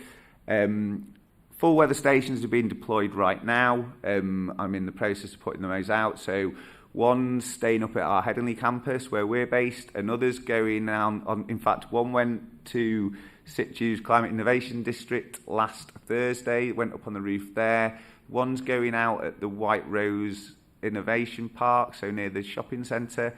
There's another in the city centre and one going up out round day. The reason for that distribution is to try and capture sort of slightly different microclimates we might have around the city. And that Hamdi's going to be working on this for the next 3 years. So thanks for having us. And if you've got any questions, I'll do my best to answer them. Brilliant, thank you. That was really, really interesting. Some really interesting data you shared with us. I'm going to open it up to questions or comments from anybody. Councillor Carlill. Thank you. I'll come in, I guess, with what might be a difficult one for you to understand, but or for you to answer, but it'll be where I would need it. Obviously, lots of us as councillors sit on plans panels, and I sit on the plans panel for the city centre. Quite often, obviously, what we are looking at is the officer's report based on the current data that we have of whether that building is acceptable or not in terms. looking at the way you've explained there the heat difficulties that we have and how we work that out for the city centre compared to the other weather stations, do we think what we have is a number of possibly planning policies and conditions that are based on out-of-date data, decisions we make today? We may be building this in further as an issue and allowing buildings to go forward that actually may not be suitable in a number of years' time because we're basing it on data that comes just from those other weather stations. Is that would that be an issue you'd think would be happening? So we'd sort of in engineering we describe that as like lock-in. So you're locking in poor performance essentially right now, based upon what would be, I would say, inadequate is harsh, but what I would like to emphasise as well, there's nothing sort of sinister going on with these data. I think the people that have published them to begin with, they've done the best they can with what they've got available, right? And it's only it was a happy accident that I found this out, to be honest with you, because I was looking at some overheating designs for some of our own buildings at Leeds Beckett, so some of the ones around the library, and it was only then that I started to understand the different locations and the different. So I think that currently, if you went with legislation, it can just say shade the windows and you'll get through, right? That literally is all that's in place. There's nothing that stipulates you have to do any detailed design. It's a really difficult one with planning, right? Because especially when we're naturally ventilating our buildings, which most dwellings are, and even a lot of high-rises are now, they have sort of quite clever facade designs that allows that you can't evaluate the overheating very well until you've got a bit more design detail, and developers don't like that front end, right? So they want to show you what it'll look like and where it'll be and what it'll accommodate, and that's kind of about it at that stage, right? So there are nuances to it, but like I say, it's definitely happening. It already happens in London, it's happening in Manchester, and I think it's just for a lack of robust measured data here that we haven't done it ourselves.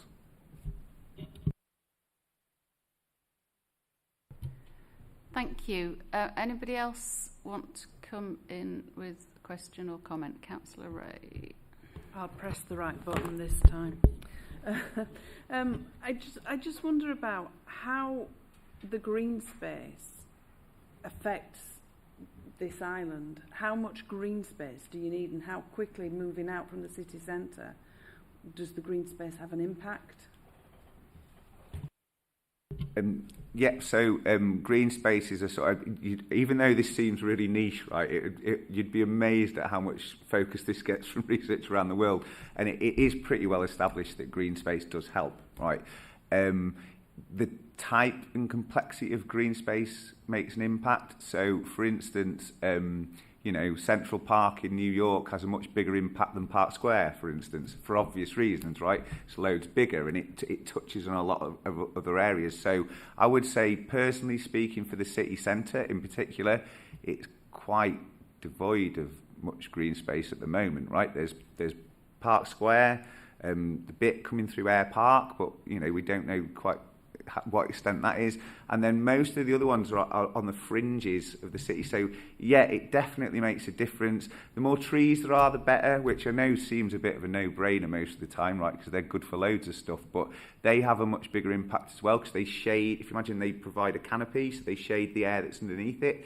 We've got more work to do on that, actually, and most of my own work over the last couple of years has been on looking at the impact of that. So one of the things we don't know that well yet is how well that air mixes. So we know it cools that air down, but we don't know how well it mixes with the hot air around it. So we need to do some more measurements on that. But it definitely provides respite for people who want to exercise, spend time, who have health conditions and that sort of stuff. It makes a big impact already. So yes, it works. I think it's just globally well established. There are nuances to how much, right? So you'll get much cooler walking through the woods in Roundhay than you will just out in the open park space, but they all have some sort of impact. So scale and sort of complexity of the green space is the main thing that influences it. Thank you. Any further questions or comments? Councillor Bromley. Hi there. I noticed that you talked about the relationship between cardiovascular disease possibly and the link to nighttime. And I wondered if you're also able to share your data and research with public health and working alongside the council in that terms as well, in those terms. Yeah, absolutely. So we've met fairly recently, actually, with there's a lady called Nicola who'd set up a meeting with their team, and we had a meeting recently, and I think it was a very early stage kind of like, wow, we've got all this sort of stuff, like how could we use it? Hopefully in the new year. So I do quite a bit of work with a chap called Jim McQuaid, who's based at University of Leeds, who does a lot of work on air quality as well. So I think between us, we've got hundreds of environmental sensors across the city, right?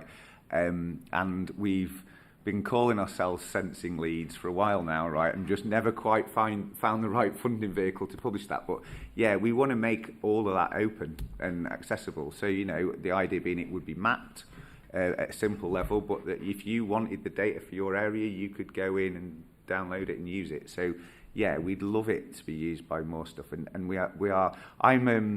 I like measuring stuff and making graphs. I'm not really good at the so what bit, and that is massively a big deal for, you know, like the public health and stuff like that, or in this case the housing.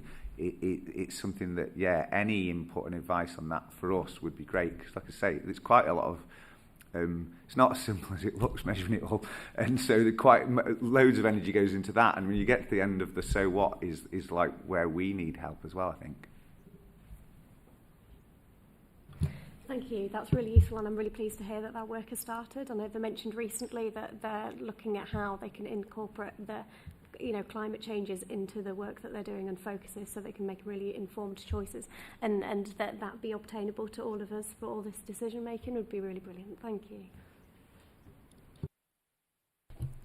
Thank you. Any more questions, comments? Councillor Carlisle.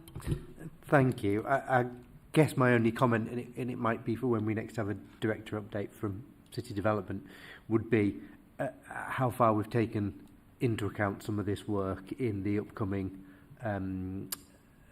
planning policy amendments, the updated local plan for 2040, and just making sure that we are using the most up-to-date research we can for Leeds data on this. Yep, please come in on that. So there's also one of your colleagues called Elaine, I can't remember what her surname is now. I'm terrible with names. But she works with public health, but interacting with planning.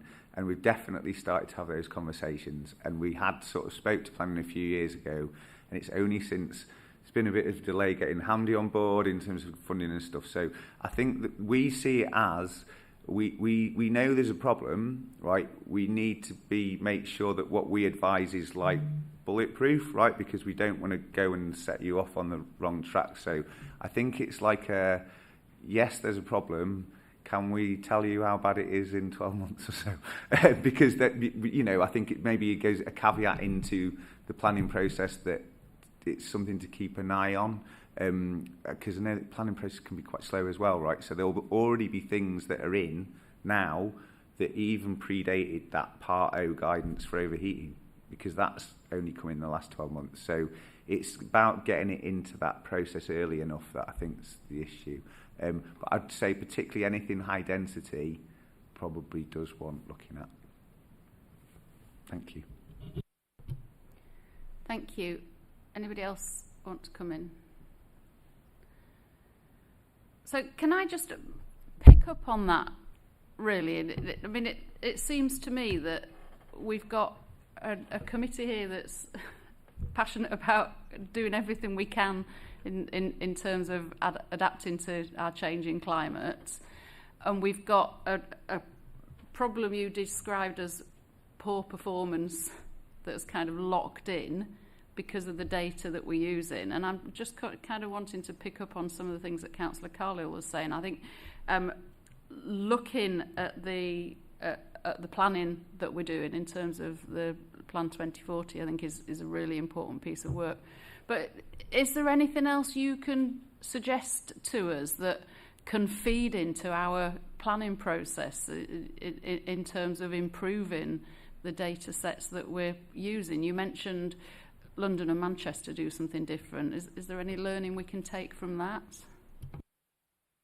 I think short term, what we can do is, so it's a bit of a difficult one in terms of legislation, right? Because CIBSE, that's the Chartered Institute of Building Service Engineers, they're appointed by the government to publish the simulation weather files that you use, right? And in most instances, even for bigger buildings, they only ever use those things to meet regulatory compliance. So I've sort of sat on both sides of the fence. I was a builder once upon a time, right? And have been involved in developer-led projects. And most often you'll do what you have to do and not much more, right? Because that's just how businesses work. So I think at the moment, in the very short term, right, you'd need to use something that's available via them, right, for it to be relevant, because the pushback straight away from the engineers and the developers and people like that would be, well, you know, where are you getting these data from? How robust are they? So in the short term, there's a piece of work we can do around comparing what we've been measuring in the city from the past, say, 5-10 years to the weather files that are available. So I alluded to that in the slide, saying at the moment, the one that they say to use for Leeds would be the 2020s file, which is in just through a quirk of fate in the way that they morphed that, cooler than the one that they would say to use like 10 years ago. So I think there's a short-term piece of work we can do by comparing those files and saying, actually, if you're going to build something in the city centre, then maybe you need to use the 2050s file, because actually the conditions in that are closer to what we've measured. I don't want to hang my hat on that right now, because we need to check that at a statistical level and at a granular level, right? So we know from the high level analysis that we've done that that's the case. I'd like to check that before we said make sure that's in planning, right? But my gut feeling is that that's the case, right, from the analysis that we've looked at. It was only really preceding this that I'd kind of put those daily trends together, right, because we're normally looking, so I spent the last couple of years looking at the green space, for instance, and for those we only need to compare like to like, so I didn't need to look at the trends. But I think, yeah, short term, that would be my advice. And then actually sort of the medium term, we'll actually start to have some full weather data sets available from different parts of the city, and we can start to be a bit nuanced about it. Because like I say, I just can't see, my personal feeling is if you're building a block of flats in the city centre, there's very different design considerations than if you're building a detached house on the edge of Roundhay, right? There's totally different implications for that. So, yeah, I think that would be, if pushed to say now, that's exactly what I would say. Thank you. That's helpful, because it does seem that the learning we need to take from this is how can we change what we're doing so that we're not setting ourselves problems for the future. It seems, you know, we need to pick up on anything we can from that. Okay, Councillor Bromley, I think, wanted to come in. So am I right in thinking that really you need to find the information that's specific to Leeds, opposed to us just being able to carbon copy, essentially, don't mean the pun, Manchester or London? Also, to add on to that, in terms of when we're discussing in planning, often we're coming up with questions to investors about like environmental buffers and green spaces for the community. If there are just small pockets of information that we can take back and just have as on our learning heads representing this board, that say foliage should be a density of and green space should be a kilometre of, you know, in order to create some kind of impact now that we're having conversations at least, that would be really welcomed, I think, across the board for us to then be able to take. Yeah, it can be, it's a bit nuanced as well, right? So it can be difficult to always say it's this much per. So they could do it at a city level and go, you know, you need this much square kilometres of green to reduce by this amount. But then when you're talking of spaces around the building, it can be a little bit more nuanced. So, for instance, we've looked at this in terms of the green spaces. There's a prevailing wind direction. So maybe if you're planning some new park or planting area, then do it to the southwest of the housing rather than the northeast. You know, so simple things like that I think would be encouraged. But I think as a catch-all, it helps cool it down. That just happens. I think putting numbers on it is where, and this goes back to the difficulty of designing it from a planning stage, is you actually need quite a bit more detail to quantify it. So it's a bit chicken and egg, really, in terms of that. And I think that's why with places where they know that they have specific problems, like look, Centre of London, for instance, they'll say, look, you've just got to do it. If you want to build it, then, and even then, they only have to do a sample. So they would have to do, like, you know, the 14th floor with a south-facing apartment, and, you know, they do a sample from that dwelling. So even then, there's a reduction in sort of what they have to do. Thank you. Did you want to come back? I was just going to say, so it sounds like we need to wait. We're too keen. Thank you. Thank you. Anybody else? Okay, so I think our actions for that are to take on board all of this and look at how we can feed that into any of the big planning things like the 2040 document that are going ahead, but also to be aware of it in the short term and perhaps come back to you. You know, when you've said to us, give us some time to number crunch it, and perhaps then, you know, you could come back to us and share what you've got, and we can then say, okay, we can back it up with the stats and look at where we go from there. Yeah, so just to add to that, if you guys have got any kind of hard deadlines for this planning guidance that's got to be published by then or anything, you let us know. I mean, definitely the short-term stuff around looking at which files might be appropriate at the moment, we'll do that early in the new year. It's something that we kind of knew but hadn't had a reason to do, right? But Hamdi's got more time in his hands than me. He's doing it full time, right? So, no, but joking aside, that's definitely something short term that we'll do, I think. But yeah, if you've got any lines in the sand that you can let us know about, then, you know, sure, my university won't be over the moon if I say this, but we should be altruistic as far as I'm concerned to a certain extent, because that's what we're here for. So that whole sort of anchor institution thing is part of it. So yeah, if you've got any deadlines, let us know. Brilliant. That's really good to know. Thank you. And I think I've said this more than once today, but you know, ultimately we're all trying to do the same thing, aren't we? And in terms of creating a city that's well adapted, then it has to be part of the equation, doesn't it? So thank you very much. Thank you for sharing that. Keep in touch with us, and good luck with the PhD, and we shall hopefully speak to you again. Thank you. Okay, so you are welcome to go if you'd like to. We're going to move on to item 11, which is Polly. You'll probably notice that Rachel is unfortunately not with us today, so it's going to be just Polly and not Rachel. Thank you. I'm going to make my introduction to this very, very short and sweet. So we're covering two papers here. So one is the Executive Board paper that went, which is the annual report that we take every year that shows progress in terms of climate action. And I suppose from a sort of headline figure from 2005, the council's reduced its carbon emissions by 63% and the city by 38%.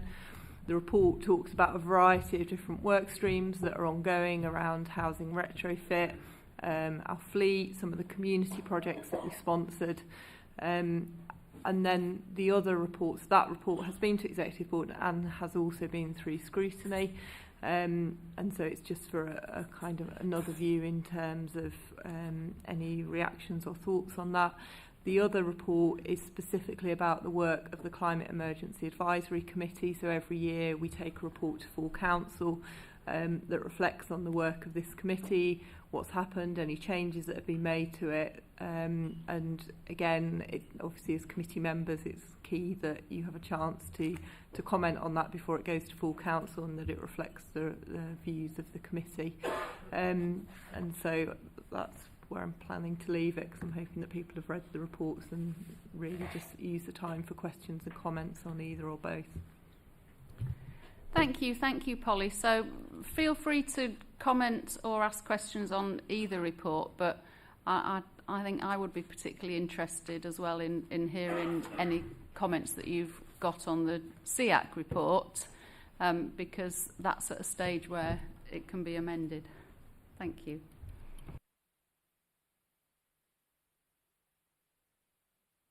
Councillor Stables. So looking at the Scope 1 and 2 council carbon emissions, it looks like at the moment we're obviously over where we want to be. Do we have plans in, are you confident that we have plans in place to hit the targets, and so how we, what we do to get back on track? So the last year we've reported on is a really interesting year. So if you look at the graph and the carbon emissions, it shows kind of it almost stabilising. If you actually look at the kilowatt hours of consumption, it shows a decline. And so what actually happened at a national level, the carbon emissions of the grid were slightly higher last year. So although we've declined our consumption, we're using national carbon factors. And so I think our focus has to be on the reduction of kilowatt hours, because actually that's where we can have most influence at the moment. And there's obviously the sort of national plans around how we decarbonise the grid. And, you know, so some years obviously depends on the mix of things like wind and solar. And obviously there's been some quite unusual international figures that are playing on the resilience of the grid at the moment. So that played in. But actually on a kilowatt hour basis, we are continuing to decline. And obviously if you think about some of the sort of corporate initiatives that are happening, so things like rationalisation of buildings, really kind of focusing where we are, continuing to kind of bid for things like the public sector decarbonisation funds, all of those are contributing towards how we reduce our emissions down. You know, there will be buildings and things that are more challenging where, you know, there's not necessarily grid capacity to go on things like air source heat pumps or ground source heat pumps without it costing us a disproportionate amount of money. You know, there are some of our buildings that are more challenging, but even things like Temple Newton, which is obviously a really tricky building that's listed, we're looking to get on to air source heat pumps, ground source heat pumps. We've got solar. All our city centre buildings are already on district heating. So it's more just kind of that persistent continue with that journey. The fleet is probably the bit that is most challenging for us, because certain things like passenger transport buses, the technology's not quite there. The cost differential is really big. The same with the refuse vehicles that we talked about earlier.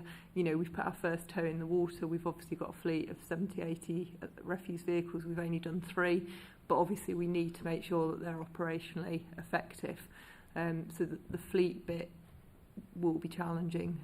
But again, there's a massive fleet review going on that will look how we incorporate all of that. So, you know, I'm not going to lie and say it's going to be really easy, but there is still a lot of work going, and I think you will still see some step changes over the coming years. Thank you for that. So you've talked about quite a lot of stuff that's going to be done with buildings in terms of PV and heat pumps, etc. What about insulation? Because I know that's also equally very challenging on older buildings. Is there a plan to put further insulation into the buildings?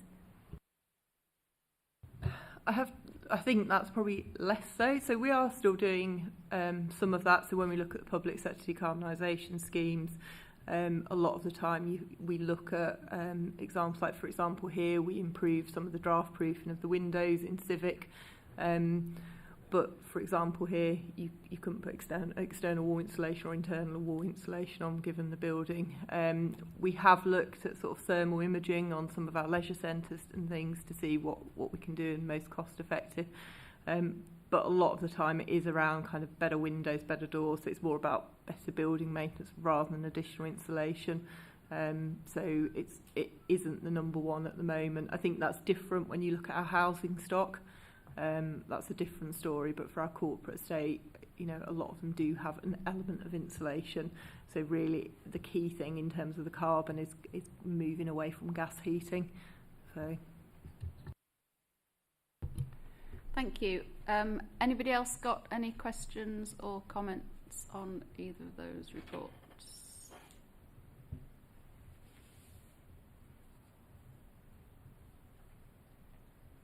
No? Okay. That was really short, wasn't it? Yeah, that's true. So, okay, so we're happy for the SEAC annual report to go to full council as is. And just wanted to say thank you for all the work on that to Rachel, Polly and the team. Appreciate that. Thank you very much. Okay, so that almost brings us to the end. Rachel was going to give a brief update on the working groups, but isn't here, so I said I would just say that we held our last working group a couple of weeks back, was it? And we looked at glyphosate, we looked at climate risk to the estate, and we also identified some future topics which are now on my list, and we're going to revisit those in future working groups. And we've set the date for the next one, which is going to be on the 27th of January from 1 o'clock till 3 o'clock, and Rachel will be sending out an invitation to that. So if you remember, it's open to all councillors, but I do hope as many of you as possible can attend. And in the meantime, Rachel and I are working through the list of topics that were generated from the last meeting and looking at slotting all those in. One of which, if you remember, was top of people's list in terms of looking at comms and engagement, but we decided we wanted to link that with a visit to Lotherton, and we thought it'd be better saving that until the weather was a bit kinder. So it hasn't been forgotten about. It's on the priority list, but it'll happen when it's going to be a bit nicer to wander around Lotherton. On that date.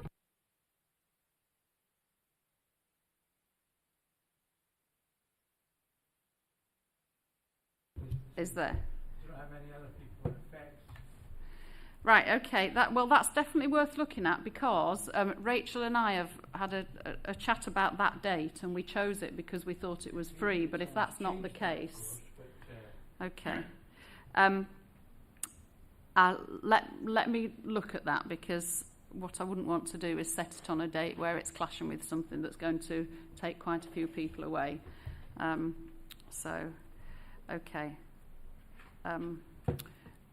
If that's the case, we'll relook at the date, because at the moment it's only a date that's come from Rachel and myself. It hasn't been shared any wider than that, and this is the first place I've brought it to. So.